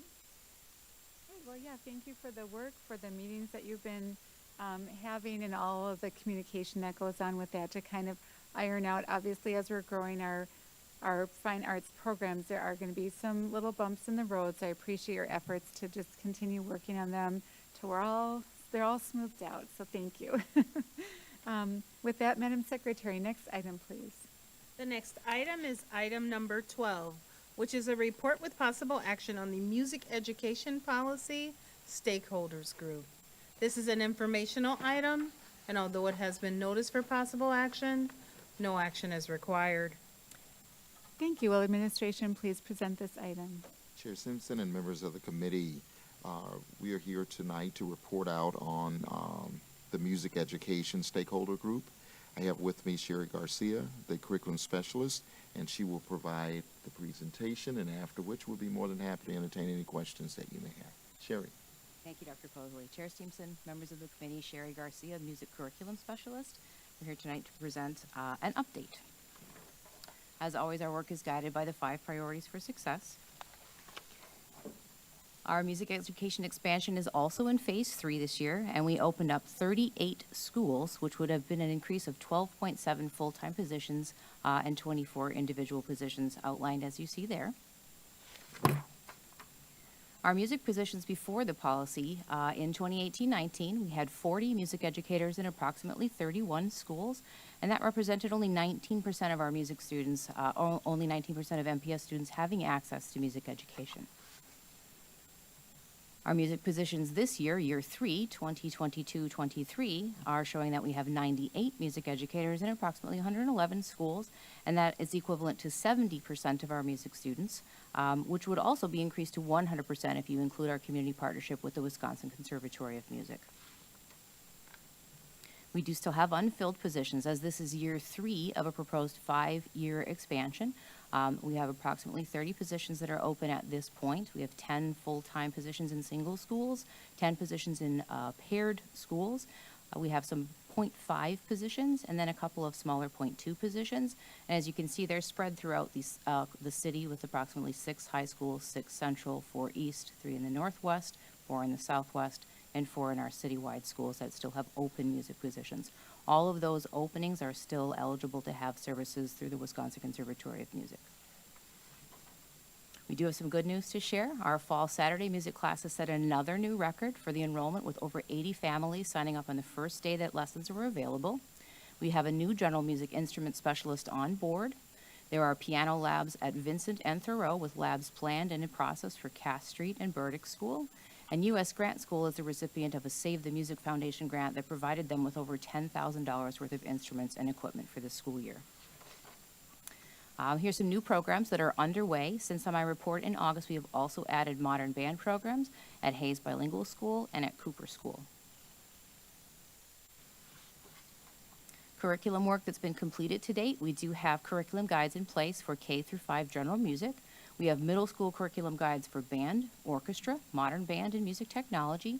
We completed a curriculum guide for high school guitar foundations and an additional one for a high school modern guitar course. Work in progress. We have an adaptive K-5 general music curriculum in place with work ongoing. We have middle school vocal music that is just about complete, and then some high school vocal music and high school orchestra that we hope to complete over the summer in 2023. We have added the addition of a Google form available for all of our teachers who are interested in requesting supplies or equipment. When I published this, there were 170 requests. There were 208 as I stepped in today, so we have many people that have requested materials, and all of those will be fulfilled using our instrument specialists as well as our fine arts secretary to help order things and get things through the supply chain. We did hold 2 stakeholder meetings for our music group on September 15th and then again on September 22nd. So the stakeholder group was board members, members of the Milwaukee Music Educators Association, the MTEA and MPS administration, and we met to discuss the implementation of the music policy. Some of the concerns that were brought forward at the stakeholders committee: our music teachers have not been actively involved in scheduling, which has led to a couple of issues with transition time, difficulty putting ensembles into schedules, students not receiving instruction in all grades, and then some special education students that were not receiving access to music instruction in an equitable manner. We will also be addressing the implementation of the policy, including some issues to do with the chain of command. We had some questions about staffing regarding how positions were posted and our outreach to various HBCUs and HSIs. And then we had some questions regarding inventory. Our current board policy indicates that my position, the curriculum specialist, is responsible for developing appropriate policies, and a request is made to develop instead a board procedure for that. So next steps for our stakeholders group: school leaders have received a reminder about the music policy and update. Director Herndon, as I said, has asked that an internal instrument policy be developed into a board procedure and attached to board policy 7.44, and we'll be meeting soon to work on that in a small group. Our building leadership and our regionals will be informed of any inventory reallocations that take place until that procedure is in place. We will make sure that the communication is very clear. The MMEA has asked for the chain of command to be established to assist with this policy implementation. MPS Human Resources has posted all open music positions specifically, and they are available for application at the moment. And then the MMEA is going to share a list of their HBCU music contacts to help us with recruiting coming up. So many of the topics from our meetings are still under discussion, and it is our intent to meet monthly until those issues are resolved. At this time, I'd be happy to answer any questions. Thank you so much for those updates. Do committee members wish to make comments or ask questions? Director Gokul Gandhi. I'm going to echo some of Director Carr's comments from the last time, but I just deeply appreciate this sort of layout of response to the previous meeting and the transparency with the stakeholder concerns and the way that you've all pulled together and really shown a sense of urgency lends itself to, you know, a culture of collaboration and trust. And I think that's, you know, when we think about being MPS proud, like that's what we talk about all the time. And so I'm just very deeply appreciative of the way that you have responded to this. And I feel really good about this, and I'm excited to see kind of how you move forward. I'm sure we can all echo those sentiments. Director Peterson. One question, two questions. One is on slide 5, you mentioned there's 98 music educators in 111 schools. It says music positions in year 3, and then I know there's a good 20, 25 openings. Does that mean it's 98 music positions, but we're missing 25 people, 25 teachers, or is it we have 98 music teachers and we need to hire 20 more? The number discrepancy, Director Peterson, comes from the fact that some schools have multiple music teachers and some teachers teach in multiple schools, and so the math is a little bit difficult to make exactly clear. I know that there are 31 openings at this point in time, but some of those openings are in more than one school. So if I have a teacher that's going to 2 different schools, that's still considered one full-time opening, but then that one person would serve 2 schools ultimately. Director Peterson, So follow-up. how many music educators do we have currently alive working in our district? Administration. Director Peterson, it is 98. The other question is, in both the music and in the art description, there was a question around the chain of command. Could you just describe what that means? Administration. Director Peterson, we, as a music curriculum specialist, I have certain responsibilities and I have communication with principals, and then there are certain things that are outside of my purview. I can suggest and I can recommend, and I have many good ideas, and then sometimes it doesn't go as far as I would like it to go in terms of implementation. So that was the concern that was brought forward by the MMEA that we are working to address. Thank you. Madam Secretary, do any members of the public wish to make comments? Madam Chair, we have no request for public testimony on this item. Thank you. Is there any further discussion? So I'm going to ask the same question. I'm assuming this report would have come back in March. Is that correct?